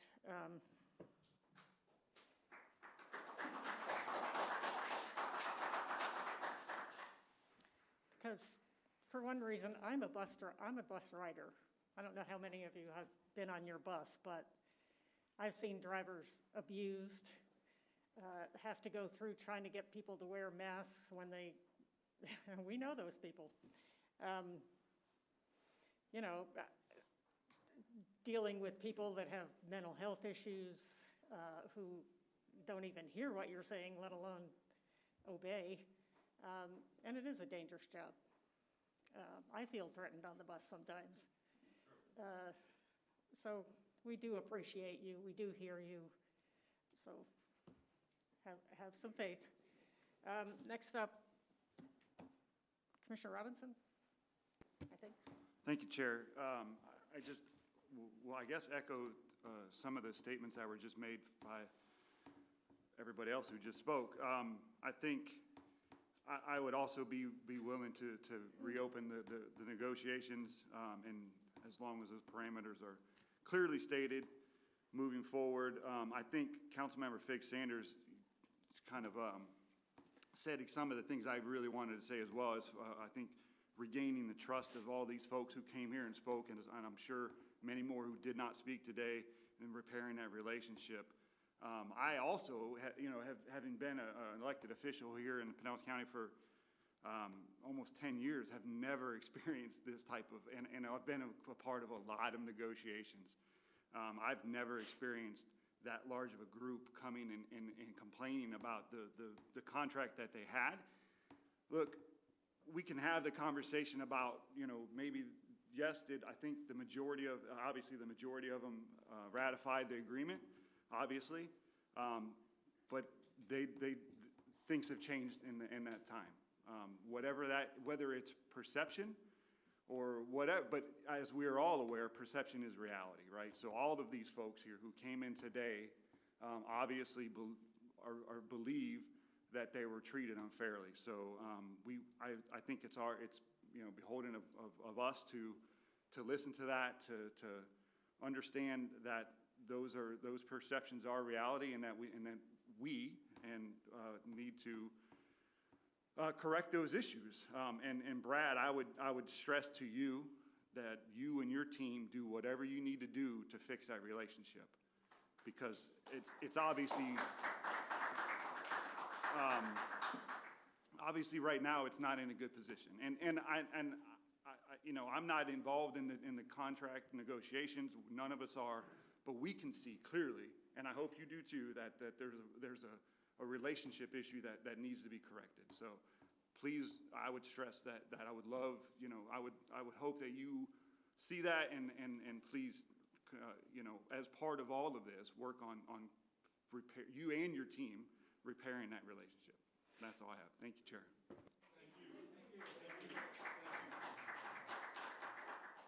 Thank you. Commissioner Albritton.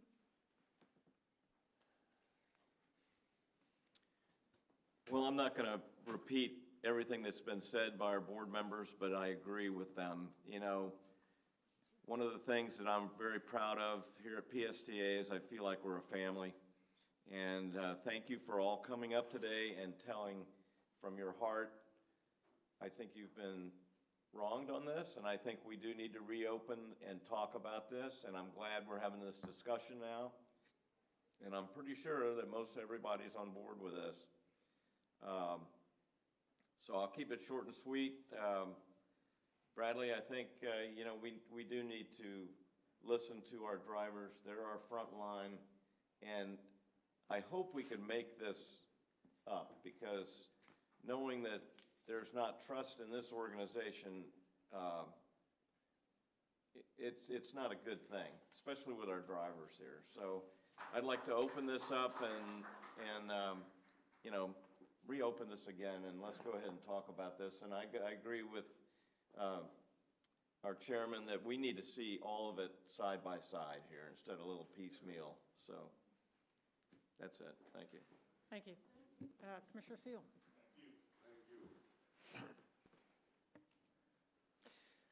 Well, this is my second board meeting. And at the first board meeting, as you recall, I did vote against the increase in the executive director's salary.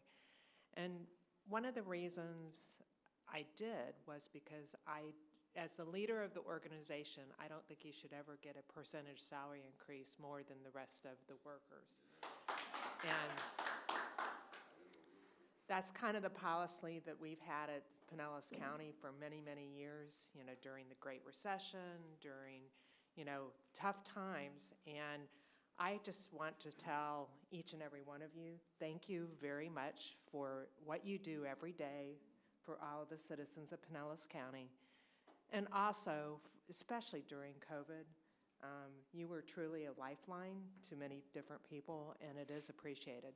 So I agree with everything that's been said, but I also agree that, you know, the communication is a two-way street, and I concur with Commissioner Flowers. Let's, you know, work together, because many of you all have been here for so many years, and we want to make sure that going forward that we are that family once again and serving the public. So thank you. Okay, anybody else? Do we need to take a vote to reopen this contract, or So what? questions were asked about the process, so I do think that, and there's been a couple different things discussed, both there should be clear parameters or some questions about whether or not it should come from the beginning. So I don't want to speak for Brad here, but I would recommend that if there is going to be a future decision to make for the board to take a vote and actually direct Brad and his team to reopen negotiations, I think that should be put on your next agenda so the board can get some of the information that they've requested about, you know, some have asked for some wanting to see a compiled salary, and then that way either those parameters or that instruction can be given clearly at that time, and we can have an opportunity for the board to receive noticed public comment. So anyone who wants to be heard, because this did come out of our general public comment, which the board can be responsive to, but that's how I would recommend the board consider making that decision moving forward. So the CEO, general counsel, chairperson, or any board member may ask that an item be placed on the next regular agenda for action. Okay, so I think we're doing that. I would like to see if we make any adjustment to wages, that it be retroactive to at least today, if not earlier. Madam Chair, if I could make a couple of comments. First of all, I do want to thank all the employees who came out here and the retirees and the union for coming out. Personally, I am very grateful for all the service you provided throughout the pandemic. And I too am a bus rider, and I am always grateful for the service I get, especially when the bus shows up and actually picks me up. I came to the Finance Committee last week, and I recommended that we not reopen the contract because we just approved the contract. And just a few months ago, and there was a 70-some% approval by the union. There was many negotiations. The arguments against a bad faith negotiation, I'm very upset about, because in no way was that a bad faith negotiation.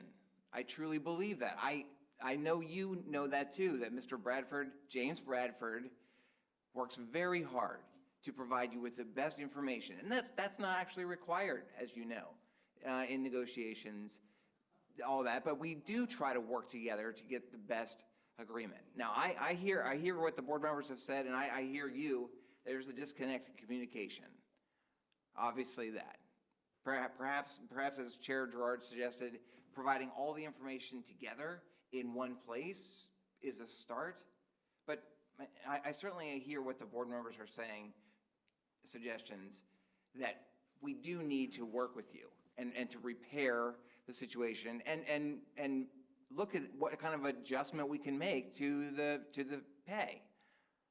I'm committed to that. I don't think we have to wait until another meeting and set another agenda and blah, blah, blah. I would be ready to do that. I'm a little bit hesitant about, I would like to have a discussion, some discussions with the union about, I'm not so sure if it's, I don't know, I'd have to talk to our attorneys whether or not we can do that without reopening the whole contract. I just really think that sets a precedent, at least that I wouldn't recommend doing, because we, just signing the contract, I know April, the union leader, has some ideas, I'm sure, but we can talk about that later. But if the board is okay, let me work with the union and come back with a recommendation, hopefully by the next board meeting, perhaps, on a compensation adjustment. A compensation adjustment. And then whether or not that requires reopening the contract and signing a new contract, we'll figure that out, if that's needed or not. I'm just not sure. That's my thought. Yes. As a board, and this is just from my previous experience, Ms. Day, you correct me if I'm wrong. Administration can have those ongoing conversations with union leaders. So there's nothing prohibiting Brad from having that dialogue and conversation. Yeah. If they want to go ahead and make pay adjustments. My hesitancy is that when you have a union and you're negotiating, even if there is a pay adjustment, that is something that's contractual.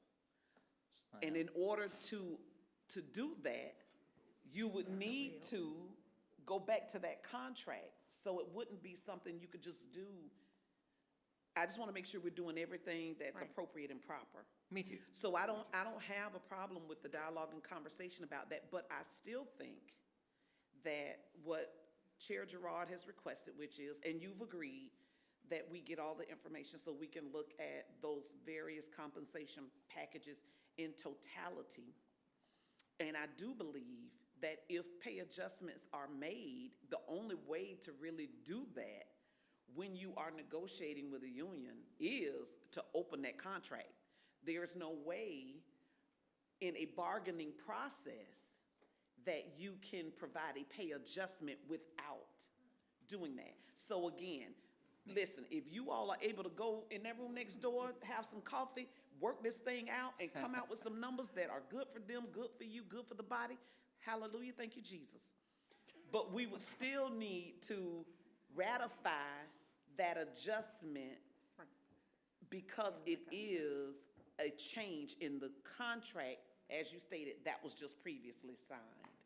So I just want to, I'm not an attorney, I'm trying to get somewhere, but No, I think Those you're are right. 2 points that you made that were correct, and that's that anything would come back before the board, just like in August, the prior union contract came back before the board. And you're right, actually, Article 32 would require that this come back and be any subject matter that's referred to or that could have been contemplated in the agreement would require that reopen of bargaining. So both of your statements were correct, Commissioner. And that's why I said we need to decide the parameter. Are we just looking at salaries? Because that's pretty much what I heard. I just wanted to make sure I was right.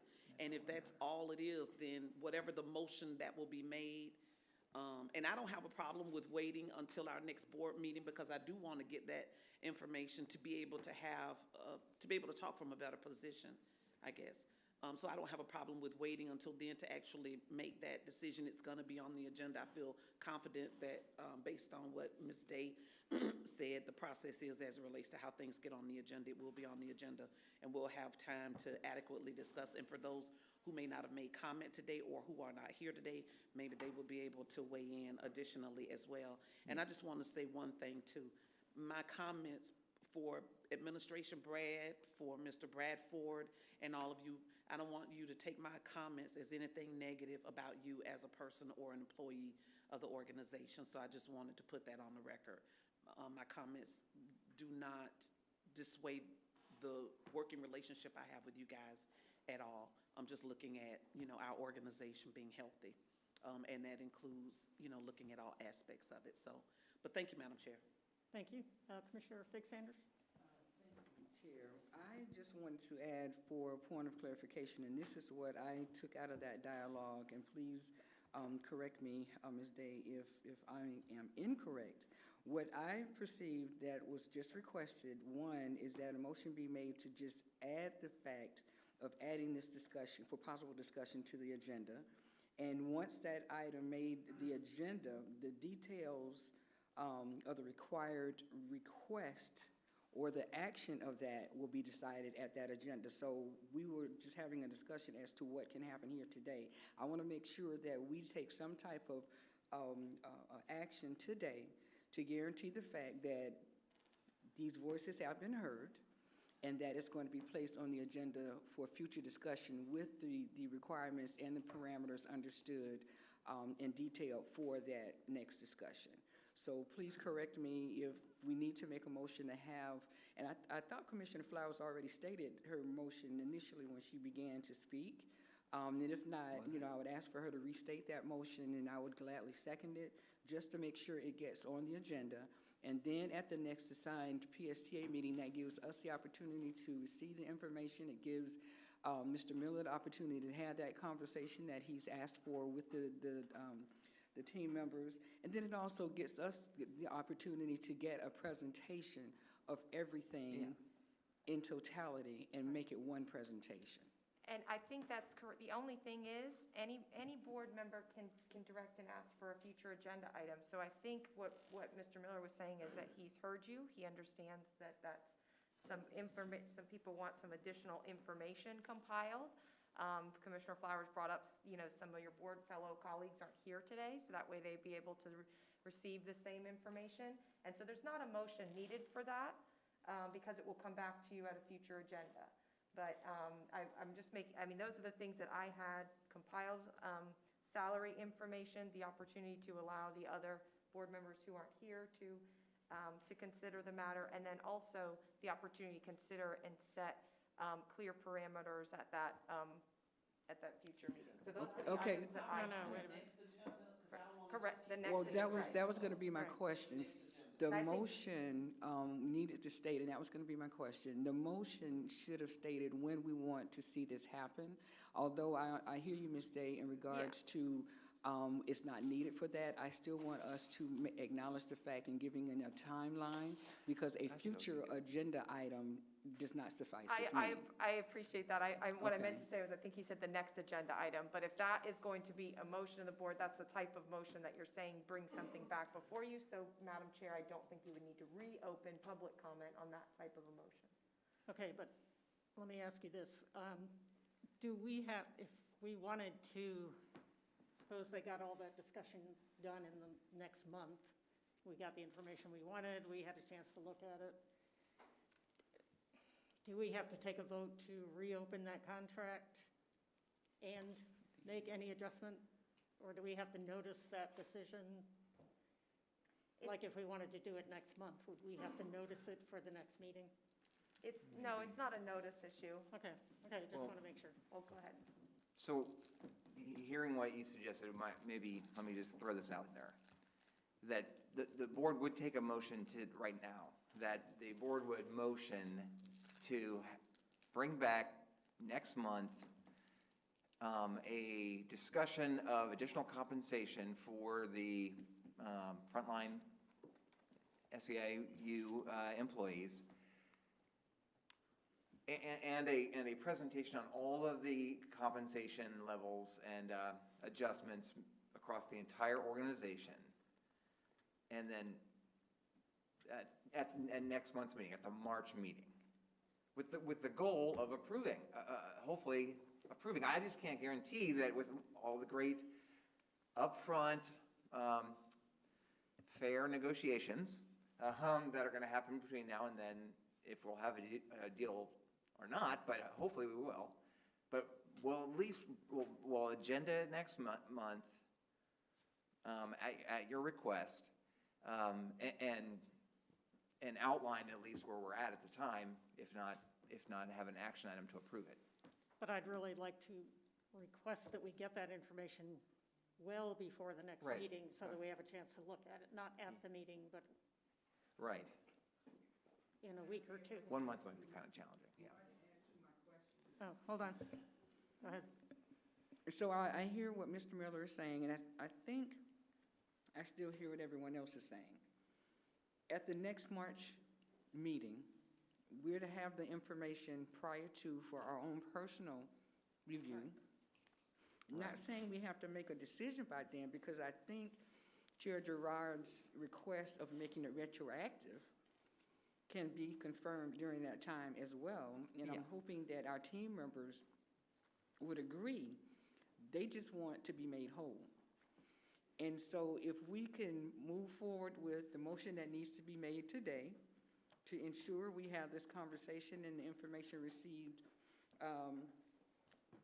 prior to in March, then we can discuss the details and the parameters, because all of that will be specified by the time we have that meeting. I don't think we were looking to make a decision in March.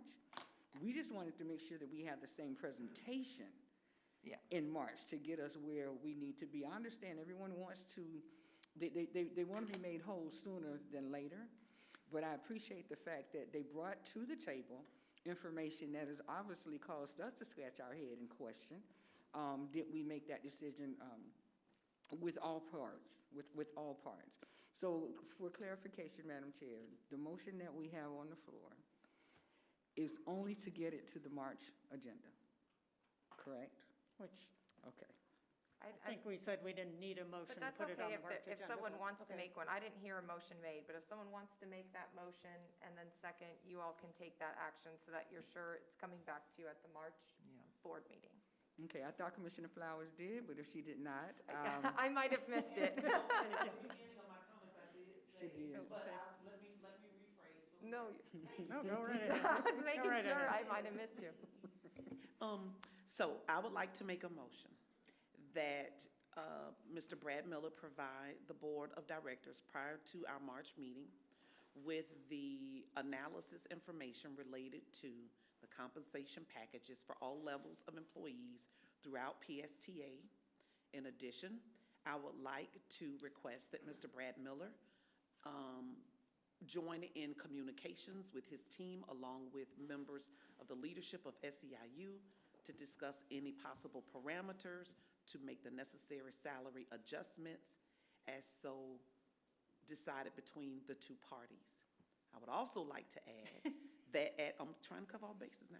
I would also like to add that at the March meeting, we agendize for conversation and discussion for the benefit of those board members that are absent and for those that are present. Any comments or information derived from the documents received, conversations had by PSTA leadership and SEIU leadership for the board to determine or to ratify any additional compensation packages. You want to repeat that motion? I did, Rachel, that was. I could actually. I think that I got the parameters, and as long as Rachel was able to get it for the minutes, then if there's a second, then the board can consider. Listen, I'm working on my Good to PhD, the honey. second. I'm long sentence structure. You're right, it's good to the. Yes, you do. Good to, I believe you had confirmation from the second, Madam Chair. We have a second from Commissioner Fig Sanders. Commissioner Fig Sanders. Okay. Is this not working? It's, you know what? Girl, press the thing. The motion thing does not work. No, not The that. mo- the motion, No, we but- don't The use that. microphone. Yeah. See? No, it says if you want to second it and I'm pushing my little button. It don't doesn't. do that. We don't We use don't that. even use that. Okay, so I'm trying to be tech savvy. Sorry. That's remote. Sorry That's about that. Fancier than we Hold are. on just 1 second. I'll get you, Josh. I see you. I see you.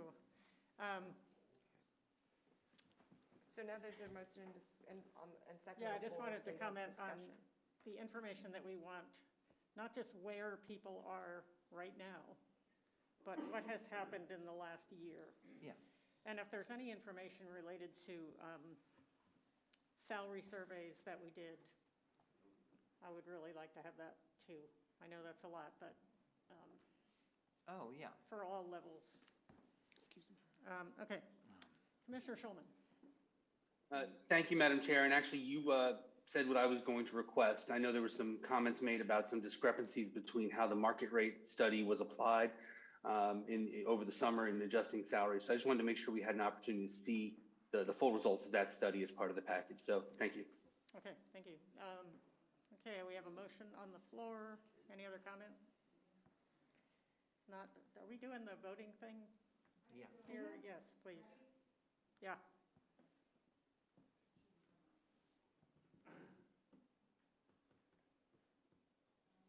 How many do we have?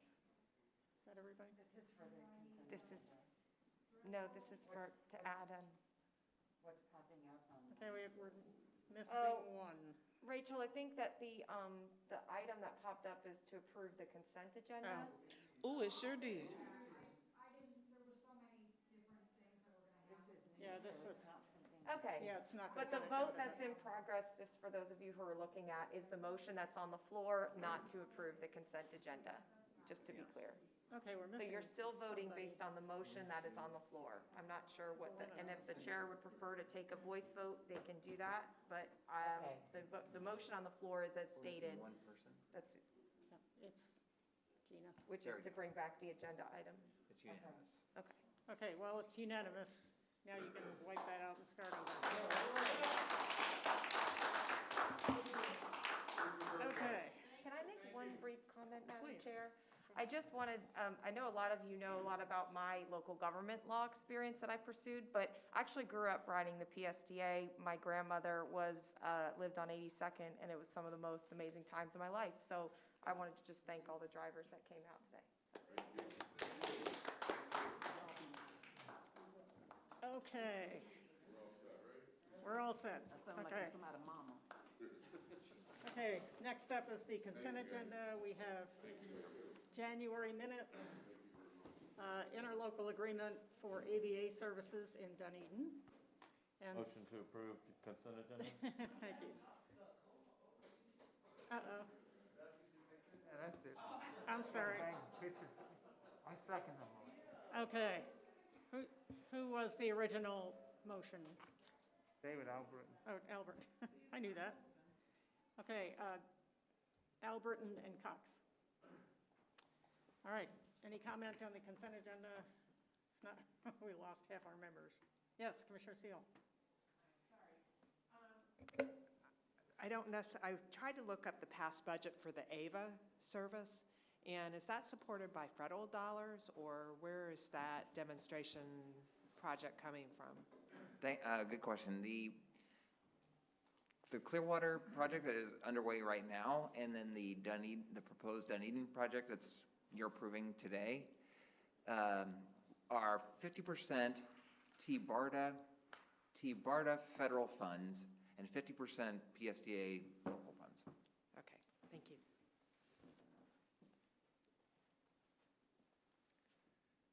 Okay. What do we have a quorum? Say what? Do we have a quorum? 1, 2, 3, 4, 5, 6, 7, 8. We have 8. You have 8, so if they're not in the room, then they don't vote. But you still have a quorum, Okay. if I'm doing math correctly. Okay. Yeah. All right, all in favor of the consent agenda, please, yes, please vote. And it is unanimous. Thank you. Great. And 4 in the Now back. we're looking for Abhishek. 4, well, 1 left, yeah. Okay, committee updates, transit riders. Do we have a report today? We do we? Oh, I'm sorry, 9. I forgot. Josh is up here. Did you vote yes? 9. Sorry. I'm hovering in the cloud, yes. Okay. Do we have a transit riders? We do. Oh, there you go. Okay. There's Mark. Welcome. Hi, how are you? Let me pull up my report here. All right, good morning, Chair Gerard, Mr. Miller, and esteemed board members. The track met virtually on Zoom on February 15th, 2022. Track had a work session on the past and potential track initiatives for 2022. For our consideration, staff presented the key initiatives and priorities for the board in 2022, including the construction of the new transit center in Clearwater to replace the aging and dilapidated Park Street Terminal. Members agreed to continue our track Superior Transit Access Recognition, or STAR Award program, which celebrates municipalities, developers, and businesses by making bus stop access safe and pedestrian friendly. Members also suggested supporting improved regional transit programs that connect Pinellas County transit riders to neighboring counties, especially from downtown St. Petersburg into Tampa International Airport and downtown Tampa, and continuing to promote the Flamingo mobile app fare conversion for fellow riders. Many of the comments during the discussion were requests for additional service, either span or frequency. Staff were very patient with our requests, as every one of them would require new operation funding in order to improve service. We will continue our discussion of track initiatives at our next meeting, but we'll also take the time to conduct a field trip visit to the Clearwater Park Street Terminal so we can see exactly what is going on. This will be especially important for those of us who are from South County, such as myself, so we can understand the needs of what's going on in North County. Planning staff also presented a progress report on the sustainability plan that presents a holistic approach to the sustainability using the triple bottom line framework: social, environmental, and economic sustainability. You will also see this presentation today. Project management gave an update on the proposed future partnership for PSTA and their solar energy in their administrative campus. Our next track meeting will be on Tuesday, March 22nd at 4 p.m. and all are welcome to attend. Thank you so much. Thank you. And so next we'll go to Ross Silvers for the local coordinating board. Thank you, Madam Chair. I'm Ross Silvers in the Office of Mobility with PSTA. Also, the local coordinating board likewise met on the 15th of this month and had some routine processes going on, such as the approval of the annual bylaws. Rob Feigl presented the annual public workshop, and we approved the revised federal income guidelines that are used for the income limits for the Transportation Disadvantage Program. And then we did review some updates to the annual operating report that were approved by the state. And lastly, and what the group certainly had the most time and energy around, was exciting news that there is a possibility of new funding coming through the state budget process that would enable for return of TD Tampa Bay, which was a program that was operated as a pilot for a period of time, offering regional trips for those who are transportation disadvantaged. And PSTA is excited about that possibility and looking to play a leadership role with that. And in fact, Brad and Bonnie Epstein and a couple of you board members were up there in Tallahassee to help educate our legislators about that. So thank you. And our next LCB meeting will be taking place on May the 17th in downtown Clearwater. Thank you very much. Okay, thank you. Forward Pinellas. Thank you. The Forward Pinellas Board held its most recent meeting on February 9th, 2022. The board unanimously adopted the safety performance measures and targets for 2022, aiming for a 20% reduction in fatalities and a 5% reduction in serious injuries, with the long-term goal of 0 fatalities and serious injuries by 2045. Forward Pinellas is committed to working towards the Safe Streets Pinellas Vision Zero goal through speed studies, supporting safety-related legislation, adopting priority projects in the Transportation Investment Program, and encouraging all local communities to support the implementation of the Safe Streets Pinellas Action Plan. This fits well with the PSTA track initiated Superior Transit Access Recognition Award, or the STAR Award, which recognizes and celebrates when municipalities and developers make transit stop use safer and more accessible. Dr. Cynthia Johnson, presented private sector perspectives from Pinellas County's economic development vision, which is to build a more resilient, inclusive, and equitable Pinellas County.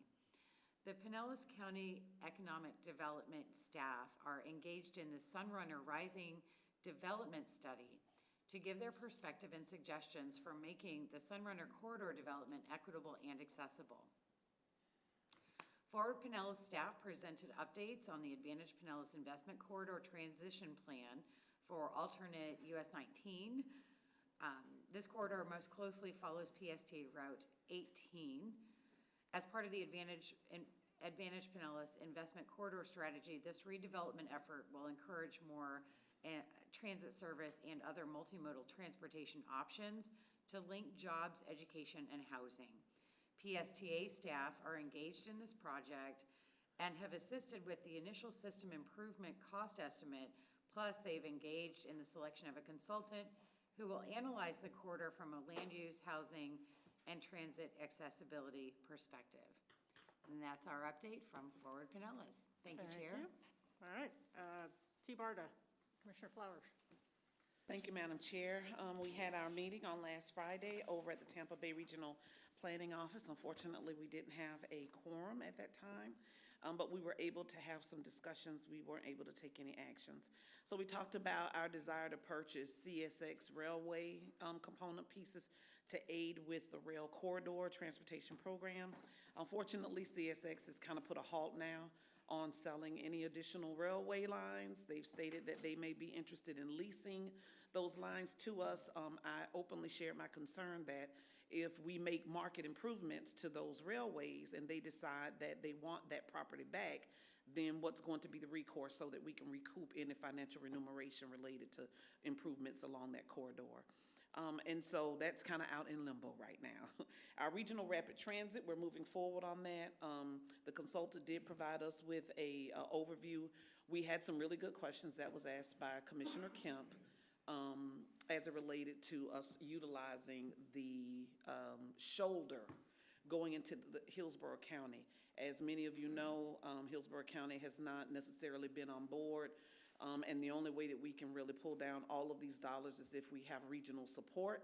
And so that will make Hillsborough and Tampa an integral part of that for the regionalization of transportation. What we did find out through the secretary, Mr. Glenn, who was there, is that the area that we would need to encumber is actually owned by DOT, not by Hillsborough County. And so permission was given by DOT and the finances were provided by DOT or the federal government that we would not need their permission to utilize the shoulder. But you have $7.5 million estimated for annual operating costs.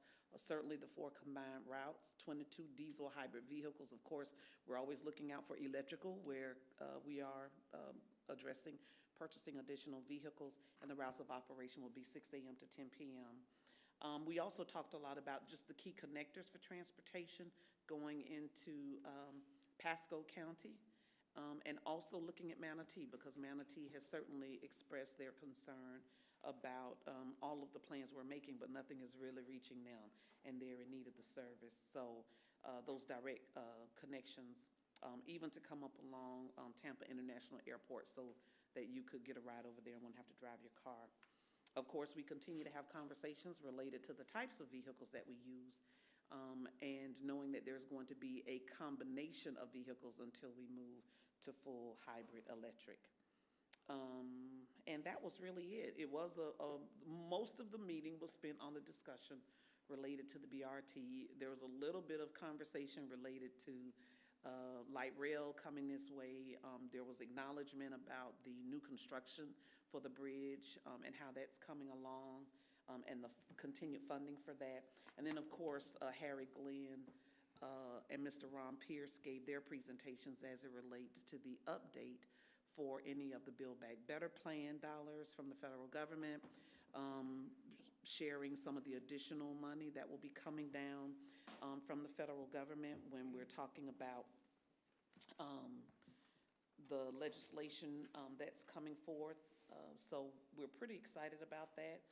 The continuing resolution has taken place for 3 weeks so that the government can continue to operate. The full transportation appropriation has not been released due to the continuing resolution. But we're looking at seeing an increase of about $3 billion for rapid transit, from the Rapid Transit Fund from the federal government. That would be in the form of an investment grant that would occur, or you would have the next 5 years to expend those dollars. And so there will also be some additional dollars for electrical vehicles in that if we can get it all passed and moved this way. So it was a robust, full meeting. One thing we did talk about, which we decided, we are going to really have single locations for our meetings. We've tried to be fair to the other members by spreading the meetings out, having some far North County and then over in Manatee. However, we're never able to have a meeting because of the travel distance. Some people aren't attending. So looking at a location, the location that was discussed is the Tampa International Airport. We will have a meeting over there next month anyway. But the room that, based on their new construction, the room that they will be willing to allow us to utilize does in fact have the capacity now for us to be able to have a virtual component. That was the issue from before. They didn't have that capacity. And so it looks like, from those of us that were present, couldn't take a vote, that that would be the central location where all T-BARTA meetings would be held. So it would be fair to our North County partners and fair to those of us that are coming across the bridge. I will keep you updated on that as we move forward, but hopefully that will certainly garner consistency with attendance so that we could take care of business. I hope that helps. Thank you. Questions? Okay. Our one action item today is site access agreement with Duke Energy. Our Finance Committee is recommending this first of what may be several agreements with Duke Energy. Brad, would you like to introduce this, or Abhishek? I would like to introduce Abhishek Dayal. As the board knows, we've been talking about, the board voted in December to approve purchasing of a number of electric buses that are now on, the contract is signed and they are soon on their way. So we need to get ready for them. We need to invest in the infrastructure to charge the electric buses. And so I was hoping that we would have all of the arrangements with Duke Energy worked out by today, but sadly, no, it's quite complicated. We have one of them, and it's the most important one, or it's the first one we need. And so Abhishek will describe what we're doing today. Thank you, Brad. Good morning, Madam Chair and board members. My name is Abhishek Dayal. I'm the Director of Project Management here at PSTA. It's good to be with you. So as Brad noted, this is one of hopefully many agreements that we will pursue with Duke Energy to really meet our needs as we bring in more electric buses to PSTA. So the action item today is to approve a site access agreement with Duke Energy for the purpose of conducting assessments required to determine the suitability of installing renewable energy infrastructure. And I'll go into more details on what that really means. Next slide.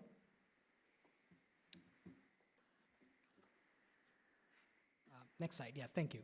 So as Brad mentioned, and some of you were there a few months ago, the PSTA board did approve a 5-year contract with Gillig to purchase 60 all-electric buses. Now what that does is it increases PSTA's electric fleet from 6 that we currently have to 68 buses, with 2 that were already pending when the board took this action to add 60 more.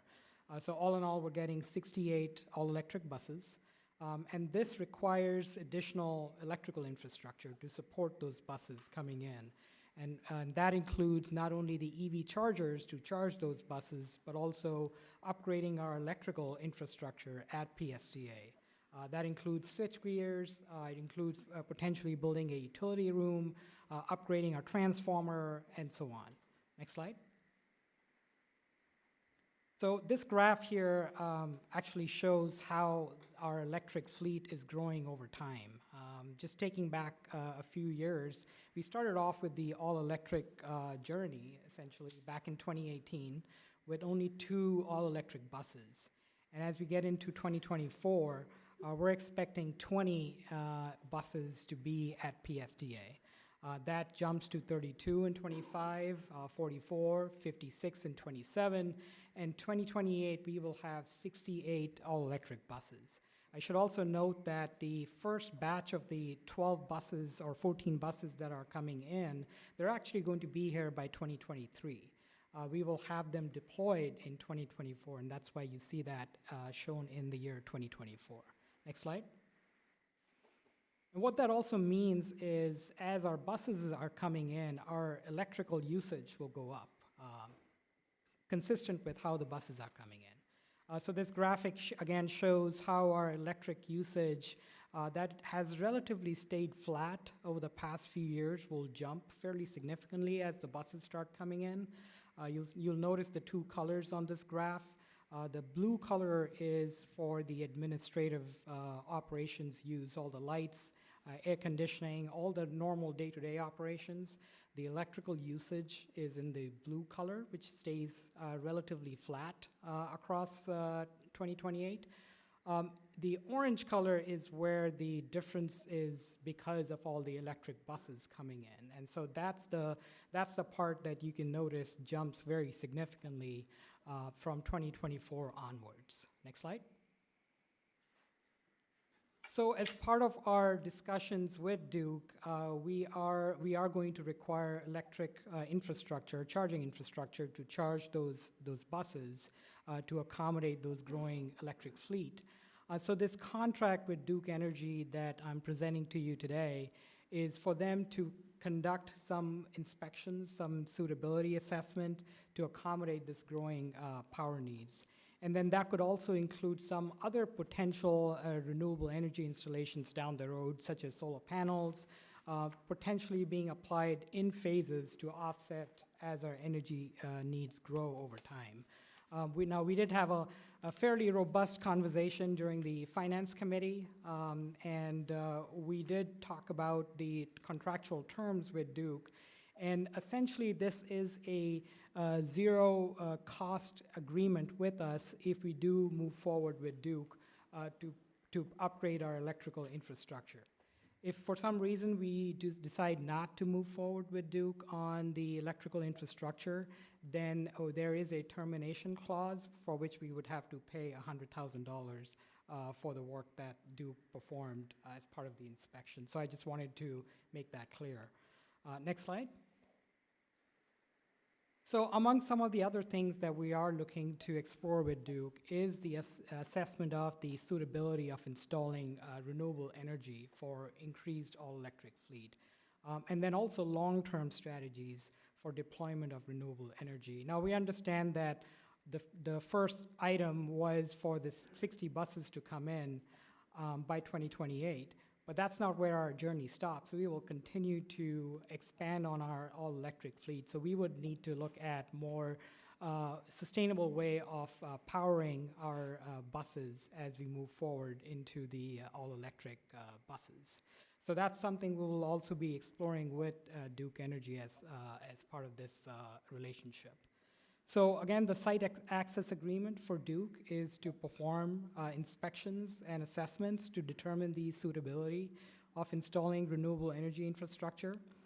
And then as a result of this assessment, they will provide us a scope, a fee, and what it means to PSTA in terms of the cost over time. And that's something we will be bringing back to the board for your consideration in the future meetings. So essentially, that's the action today. Next slide. So the recommendation, again, is to approve a site access agreement with Duke Energy for the purpose of conducting assessments required to determine the suitability of installing renewable energy infrastructure. Now, this item was heard, and as I noted, we had a pretty good discussion at the Finance Committee, and they did recommend approval of this item. I also wanted to recognize Mr. Doug Voda from Duke Energy, who's joining us by Zoom. So he is the one we have been coordinating with pretty regularly on this relationship. With that, I am happy to take any questions from the board. Thank you. Do we have any questions? Okay, then, I'll entertain a motion. Oh, I'm sorry, Commissioner. Yeah, the energy usage Bennett. at PSTA on the, I think it was the third or fourth, what does that sidebar represent? Are they watts? What is that? Goes from 0 to 16,000 energy? Yeah, if we can go to that slide, I believe it's megawatt hours, but I just wanted to confirm that if someone can bring up the slides.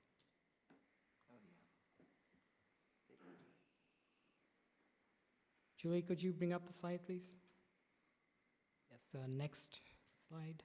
Next one. There you go. Yes, that's megawatt hour per year. Okay. Because that'll come in handy when we start talking about what we're going to actually see from the solar panels and all that. Yeah. All right. Okay, thank you. Commissioner Bennett? I'll recommend that we approve the site agreement with Duke Energy. Second? Okay. We do have Commissioner Cox. I would did have like a to say comment. something. Thank you, Madam Chair. And this was, as Abhishek noted, discussed pretty in length at our Finance Committee, and Commissioner Schulman brought up the fact that there is a $100,000 contribution from Duke Energy to have this consultant work done, and that as long as we remain with Duke Energy with this agreement, then that is a wash. And I just want to let you know that under my experience with negotiations with consultants, they're very expensive. We're doing it at my church at the moment, and it's $500 an hour for the chief engineer and then $350 for his assistant. And we're much smaller than PSTA. And so all that being said, I believe we came with a consensus that it would be the best. Actually, we did come with the consensus that it would be under our best interest to go ahead with Duke and let them do the consulting work on that, with that understanding the fee of $100,000 if we don't vote this agreement with them, then we would be liable for that. All right, that's all I have. Thank you. Thank you. Anybody else? Josh. Oh, hello, Josh. Hi there. Please. Thank you, Madam Chair. Thank you, Commissioner Cox, as well. Yeah, my concern basically stemmed from the fact that, under this contract, we're beholden to Duke for future work. We don't know exactly what the scope is going to be. I didn't understand whether that would go back out for procurement as we look at this project going forward, or if it was going to, if we're just getting on a slippery slope with Duke. Nothing against Duke, but felt that we owed it to ourselves to still be in the open market when it came to all these different pieces. And while I appreciate Commissioner Cox's comments, I would have preferred a little bit more due diligence on what hiring a consultant for this specific project would have been, as opposed to just moving forward with the current agreements. That was my objection. Okay, thank you. Anybody else? We have a motion from Commissioner Bennett, second from Commissioner Saraki. Please open the voting.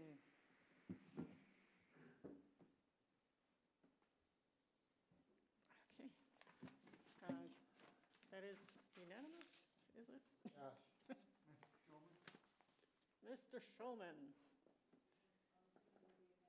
I don't think he can vote, can he? He's on Zoom call. No, he can vote. He can Josh, vote? how do you vote? I don't. No. No, okay, so it's 11 to 1. Thank you. Thank you.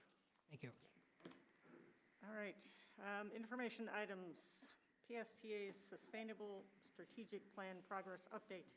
Our Director of Planning, Heather Sobush, and Nicole Dufka, Project Planner, will update us on the progress PSTA has made towards the goals within our adopted Sustainable Strategic Plan. Heather? Hi, good morning. This is an informational item to update you on the progress we've made towards our sustainability initiatives. Next slide, please. Where am I clicking? So last spring, we finalized our Sustainable Strategic plan, which is not just an environmental plan. It looks at social, financial, and environmental sustainability.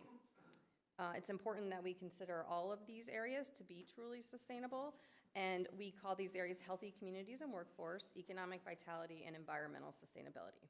To develop the plan, we met many times with all of our departments and divisions to make sure they were identifying goals and projects that they could complete within their areas of expertise. And then the project also included development of a data reporting tool for us to track our environmental metrics. Next slide.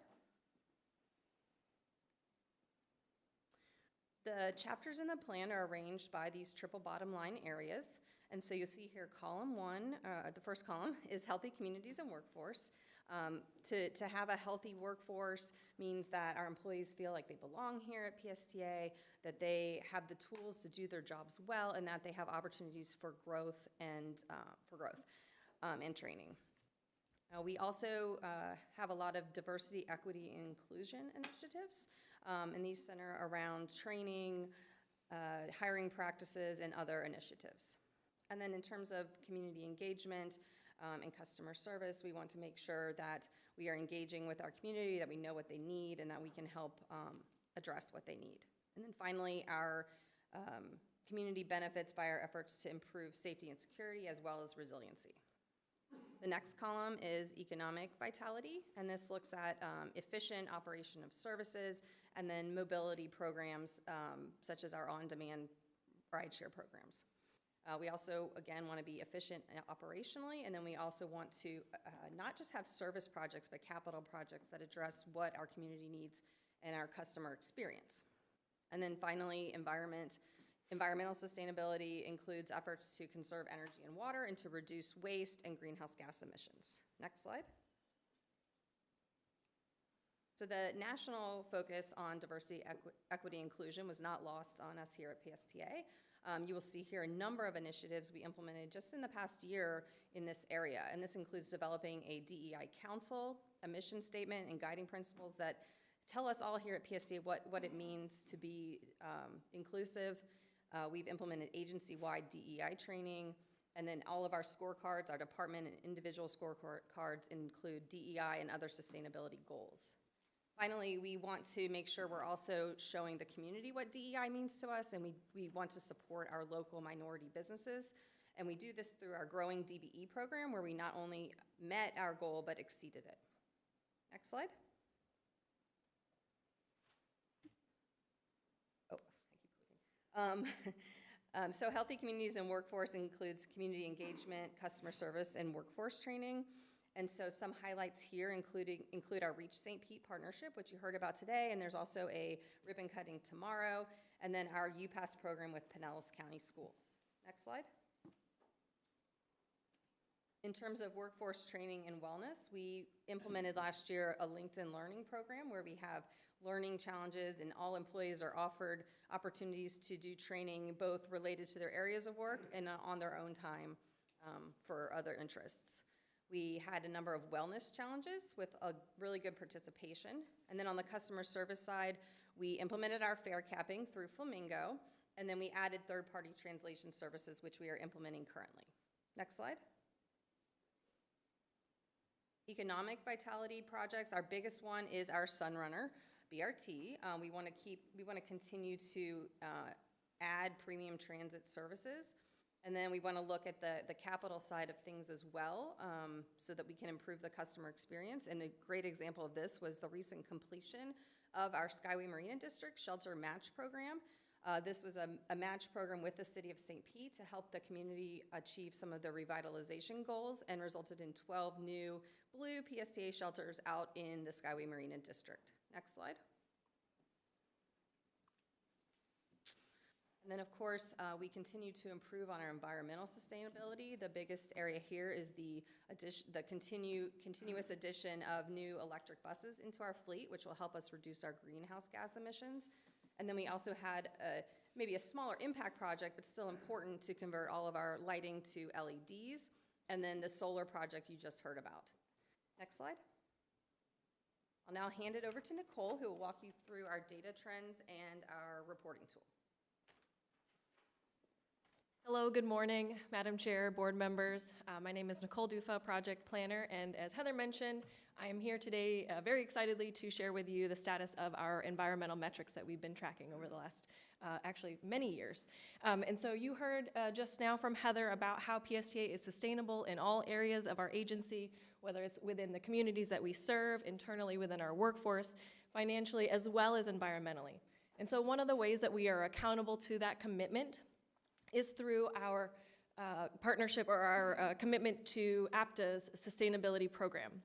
They have a APTA sustainability commitment that was established as a framework for transit agencies to take steps forward in sustainability. And their framework is a 5-tiered framework with 5 different levels, starting at entry to platinum. And back in 2019, we achieved the silver level of recognition. And so one of our main goals with the development of the Sustainable Strategic Plan was to level up to gold. And so for us to reach gold, you can see here on the table the different requirements that we have to meet. And there are action items that we must complete, environmental indicators that must be met or reduced, improved, rather, and then stretch goals that are set, so a little bit more meaty than just the regular action items. And so many of the projects that Heather talked about are projects that we can include in action items. They are things like our DEI initiative, like our wellness training and our community engagement. And we also have many long-term stretch goals that we have listed in our Sustainable Strategic Plan as well, like the transition to the fully electric fleet, like exploring alternative energy sources, or even replacing our aging Park Street terminal. And so with the formation of the Sustainable Strategic Plan, the data reporting tool that I'm about to dive into, we will actually have met all of our previous at least set 3 stretch goals that are required for getting to gold. Next slide, please. And so just a quick note about the data reporting tool. PSTA, as you all know, is a very data-driven organization. We track our data to measure progress and making improvements over time, and we understand the areas that we'll need to work on through our data collection. We do this as a member of the American Bus Benchmarking Group, as well as a member of the APTA Sustainability Commitment. And so this dashboard, I'll just jump into a few of our environmental metrics. Next slide. And whether or not we meet the requirements for gold. So first up, our energy consumption. And so we break energy into 2 different categories. One is fuel energy, and then I'll talk about the next area after this. And so as you can see on the charts here, our fuel consumption has gone down, and this is both diesel and gas fuel consumption. And in fact, compared to the baseline that we set with APTA, so part of the metric reduction that we're trying to achieve is based on the first year that we signed the commitment back in 2015.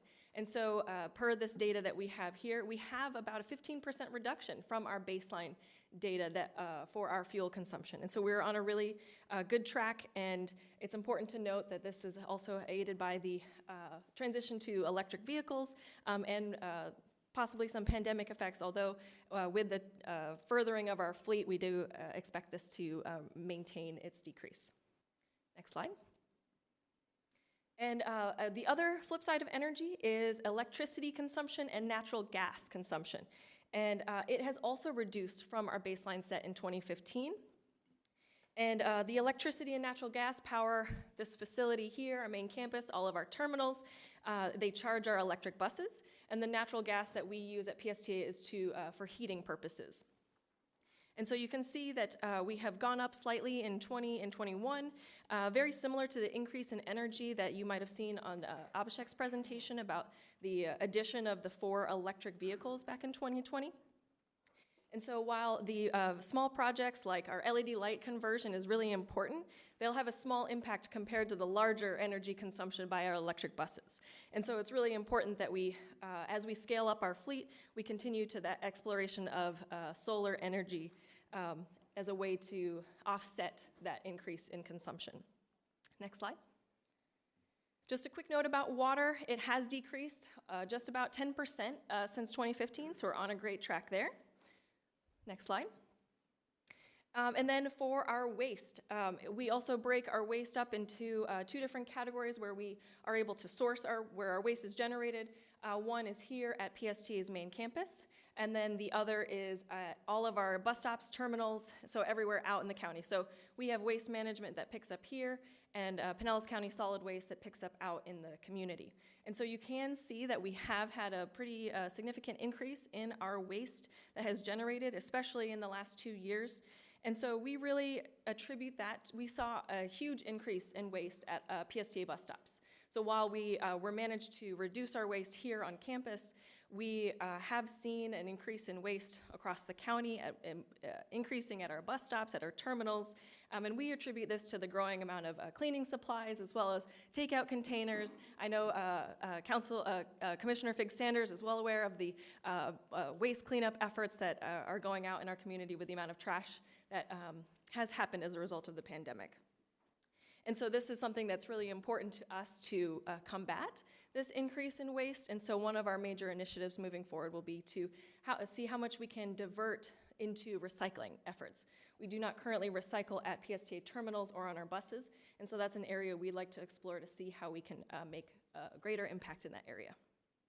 Next slide, please. And last but not least, our greenhouse gas and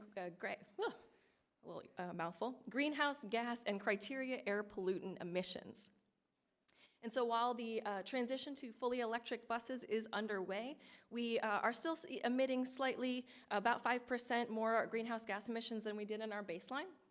And so we know that if fuel keeps going down but our energy use keeps going up, the net effect might have an impact on our greenhouse gas emissions. And while we do anticipate the decrease as we bring in more electric buses, at the same time, that increase in charging makes it ever more important to consider alternative energy sources like solar. One last chart I would like to point out is the one in the bottom left corner. This is one that's probably the most important for Brad as well as a transit fan like myself, where at PSTA we actually displace 1,000 times more greenhouse gas emissions than we emit them. And so this is the impact of the number of people riding our buses instead of taking their cars out on the road. And so our job as a transit agency is still making a huge impact on our environment, but just by the sheer transportation of people across Pinellas County. Next slide, please. And so lastly, our next steps will be to evaluate the projects coming up this year and then in the next few years to ensure that our priorities are on track and they haven't changed, and to update any goals and metrics to make sure that we're setting realistic achievements. As a recap, if you saw, we have had quite a few reductions in our environmental metrics from energy, fuel, water, and our greenhouse, and our, I know I listed 4 there. We actually should be getting to gold this year. So with our reductions in our environmental metrics, with the stretch goals that we've achieved, with the action items that we've completed, and with the many goals that and projects that we know we're striving for in the future, we have a very strong application for our gold level sustainability commitment this year. And so as we return to the office, it's really important that some of our major priorities will focus on improving these environmental metrics that I shared with you, from waste and recycling initiatives, but as well as continuing to strengthen our diversity, equity, and inclusion commitment, and continuing to move any other of our projects forward. Thank you very much, and we'll take any questions. Thank you. Any questions for Nicole? I just wanted to thank Nicole for volunteering to be on the county's sustainability committee with Han County. Yes. Yeah. Yes, meeting tomorrow. Seal. Yes, I was curious, do we have to pay to apply for the gold? No. Okay. No. And do you have overall kind of a long-term financial plan on how you're going to meet all these measures? Since again, I'm new. That is a great question. So in the development of this plan, we really wanted to think out of the box on some of the projects, thinking like dreaming and wishing. And so what we called it was, come to us with your shopping list. What do you want? What do you see as something that you're trying to work towards, whether that's DEI related or environmental related. And this is something where we are actively seeking out grant opportunities for projects that we know will have a hard time being funded, but we still wanted to establish our dreams and wishes so that we could try to find the funding available for them. We do not currently have all of the projects fully funded. Other questions? Okay, thank you. Appreciate it. Thank you. Thank you very much. All right, next, reports and correspondence, future meetings, subjects. Brad, what you got? I'll be quick. Just a couple of items. First of all, thank you very much to Chair Gerard and Commissioner Gao for joining me in Tallahassee last week. I think we had a great 2 days. We were up there for Tallahassee's official Transportation Disadvantage Day, which was opportune. And I think we're doing very well, knock on wood. I mean, the session's not over, but we had some great news that the Department of Environmental Protection is going to allocate funding that we've been lobbying for several years now from the VW settlement funds for electric vehicles, electric buses. And so it looked like even the buses we already have ordered will be able to receive some funding from the VW settlement funds for, which is great. We also got good news on the transportation disadvantage front. As Ross pointed out, it does look like we have an opportunity to, or the legislature is going to approve restoring the funding that was previously there and then they cut for our innovative program here in Pinellas called TD Late Shift, and then the Regions project, which T. Barta operated, that got completely eliminated, that connected people across county lines. And so that service, hopefully, we're going to be putting an application in the next month so that we can get that if it looks like it gets approved. A couple of items coming up that I wanted to highlight for you on tomorrow. Tomorrow, if you are available, you can join me at Northside Baptist Church on 38th Avenue North for Reach St. Pete's debut of their, I think they're calling it a pop-up pantry. It's our old bus turned into a food bank, basically. So excited to see that. That's tomorrow at 10:30. On Monday, I think Commissioner Robinson told me it's at 10:30, and I will be, as soon as I get information, I will be sending it to you. Congressman Charlie Crist is invited me and Commissioner Robinson to be on a Zoom call with some U.S. Department of Transportation folks and also sponsored by the Florida League of Cities on a discussion with Congressman Crist about infrastructure, about the federal infrastructure, bipartisan infrastructure law, and all of the funding opportunities that are in that. So I will send that out to the board, the Zoom link, whenever we get that. I haven't gotten it yet, but that's on this coming Monday, 10:30. And then maybe even more exciting, next Friday, the 4th, we have our, we're having an Ava Beach Party, which I'm not exactly sure what that means. It's 11 o'clock in the day, so it'll be a fun midday beach party out at Clearwater Beach, where Ava is operating now, on the south of the circle there. Of course, future meeting subjects, I'll be coming back with you next month, hopefully with a very awesome, grateful, peaceful union with me that we have reached some kind of agreement, hopefully, and I'll be presenting that information to you there. I was thinking to myself, I'll just tell this little story. When my wife and I were getting married, the minister, we had to go through this counseling, which maybe everybody has to, and they said, okay, the way to resolve conflict is you say to your spouse, is this issue, on a scale of 1 to 10, how important is this issue to you? And the person that has the higher number, you have to let them win.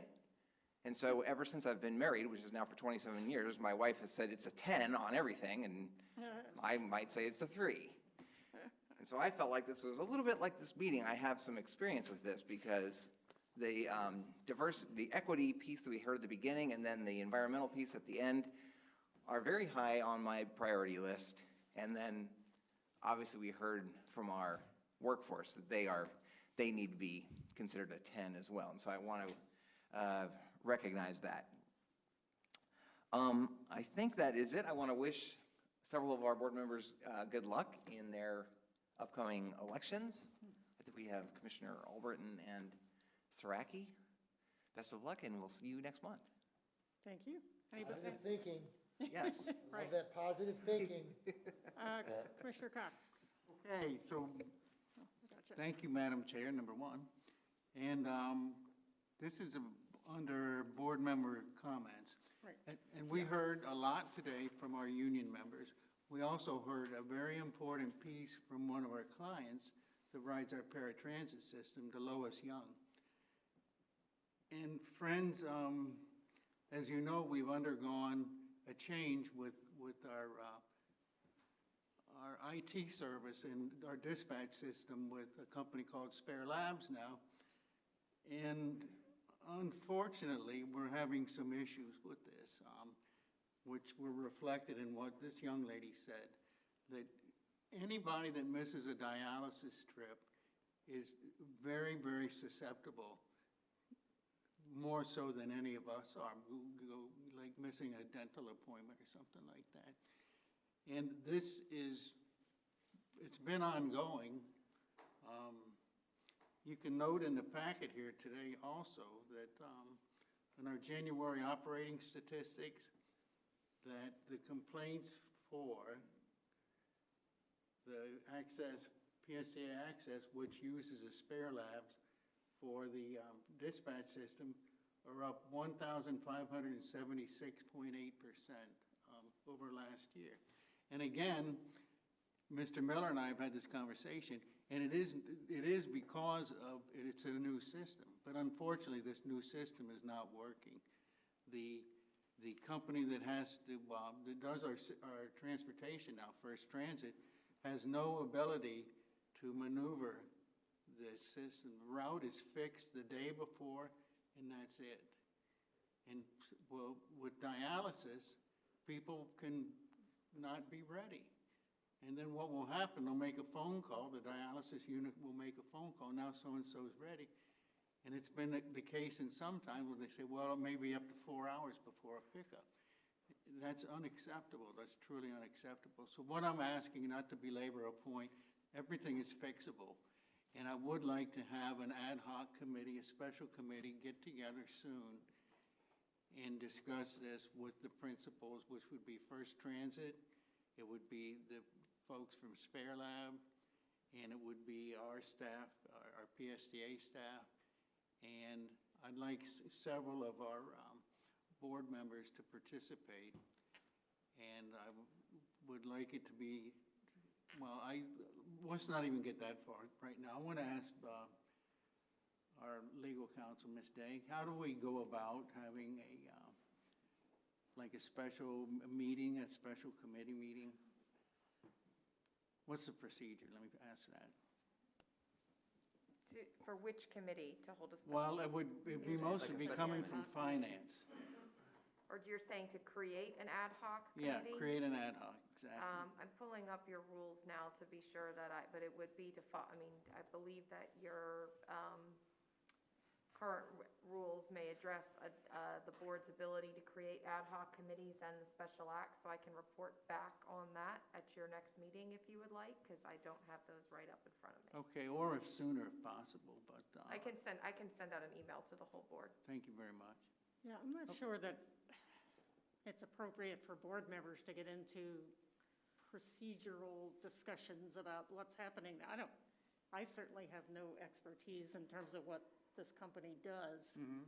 But I mean, obviously, I'd like to see them intervention pretty quick. Yeah. I know that you have expertise in that, but the I rest do. of us do not. Right, well, I'd like to bring folks up to date with this, and. Well, I think we can ask for updates at every meeting. I mean, this is obviously a critical service. Well, no, this is a very critical service, and it's not being done correctly. And it has been kicked down the road, so to speak, and well, it has. I want to, say that, and frankly, I'm upset about it because I see these people suffer. I have, in my daily life, I see drivers that come up to me that know me from years ago. And it's just not, it's not good, is all I have to say. And I really would like it to be addressed as quickly as possible. However way it gets addressed, but not say we're working on it, because that's all I've been hearing. Commissioner Cox, a suggestion might be that we, because I hear you and I agree with you, we need, and I think it's important for the board and you to hear what's going on.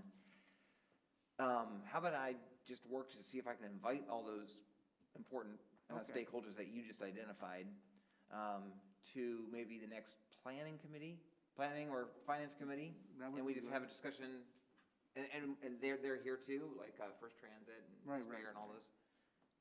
Okay, I mean, I'm acceptable with that. I wanted to meet in person, but we can do it that way too. And yeah, it would be here. That will be in all right, person. good. That is, and that is a little bit, because you already have an established committee, and if there's no sunshine law issues with that based on the composition of the membership, I was able to look up Rule 2.09 of your rules, and the board can establish different committees at any time by majority vote, but in doing that, you need to set the number, the parameters, the function and duties of the committee. The nominating committee then is the one that makes nominations to go on that committee that then are voted on by the full board, and that's the process. Okay, that's enough right there.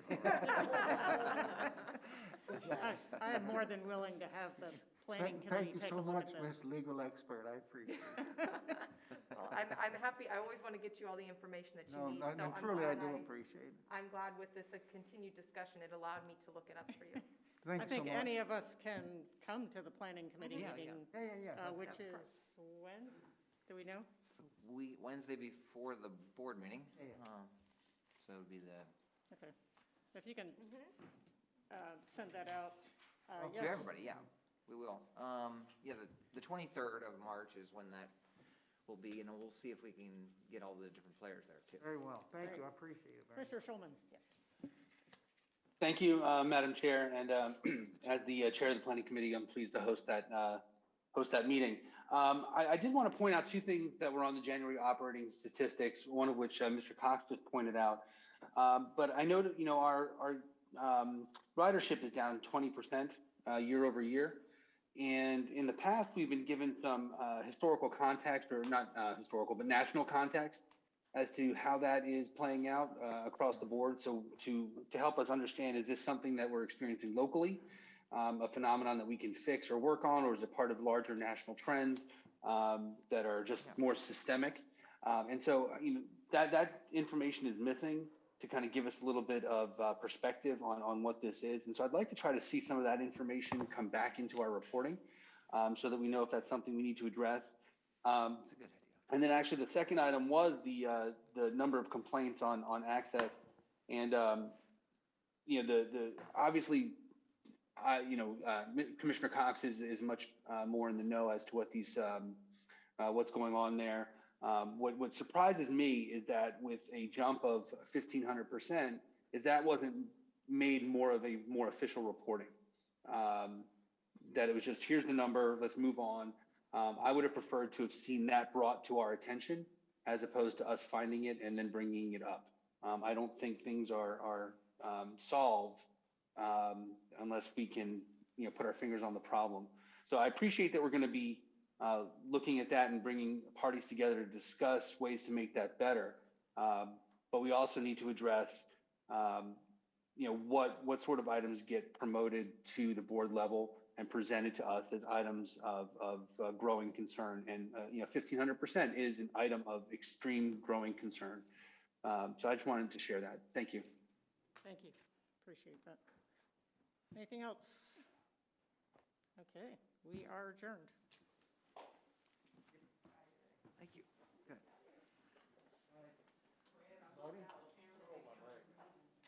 Oh, they canceled it? Yes, I was like, oh my gosh. I saw.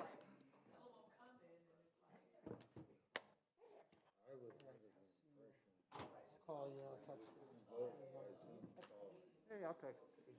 I said in a meeting and heard the governor say, I'm canceling. I'm in, look, if you look at, I got an idea. Present by Zoom.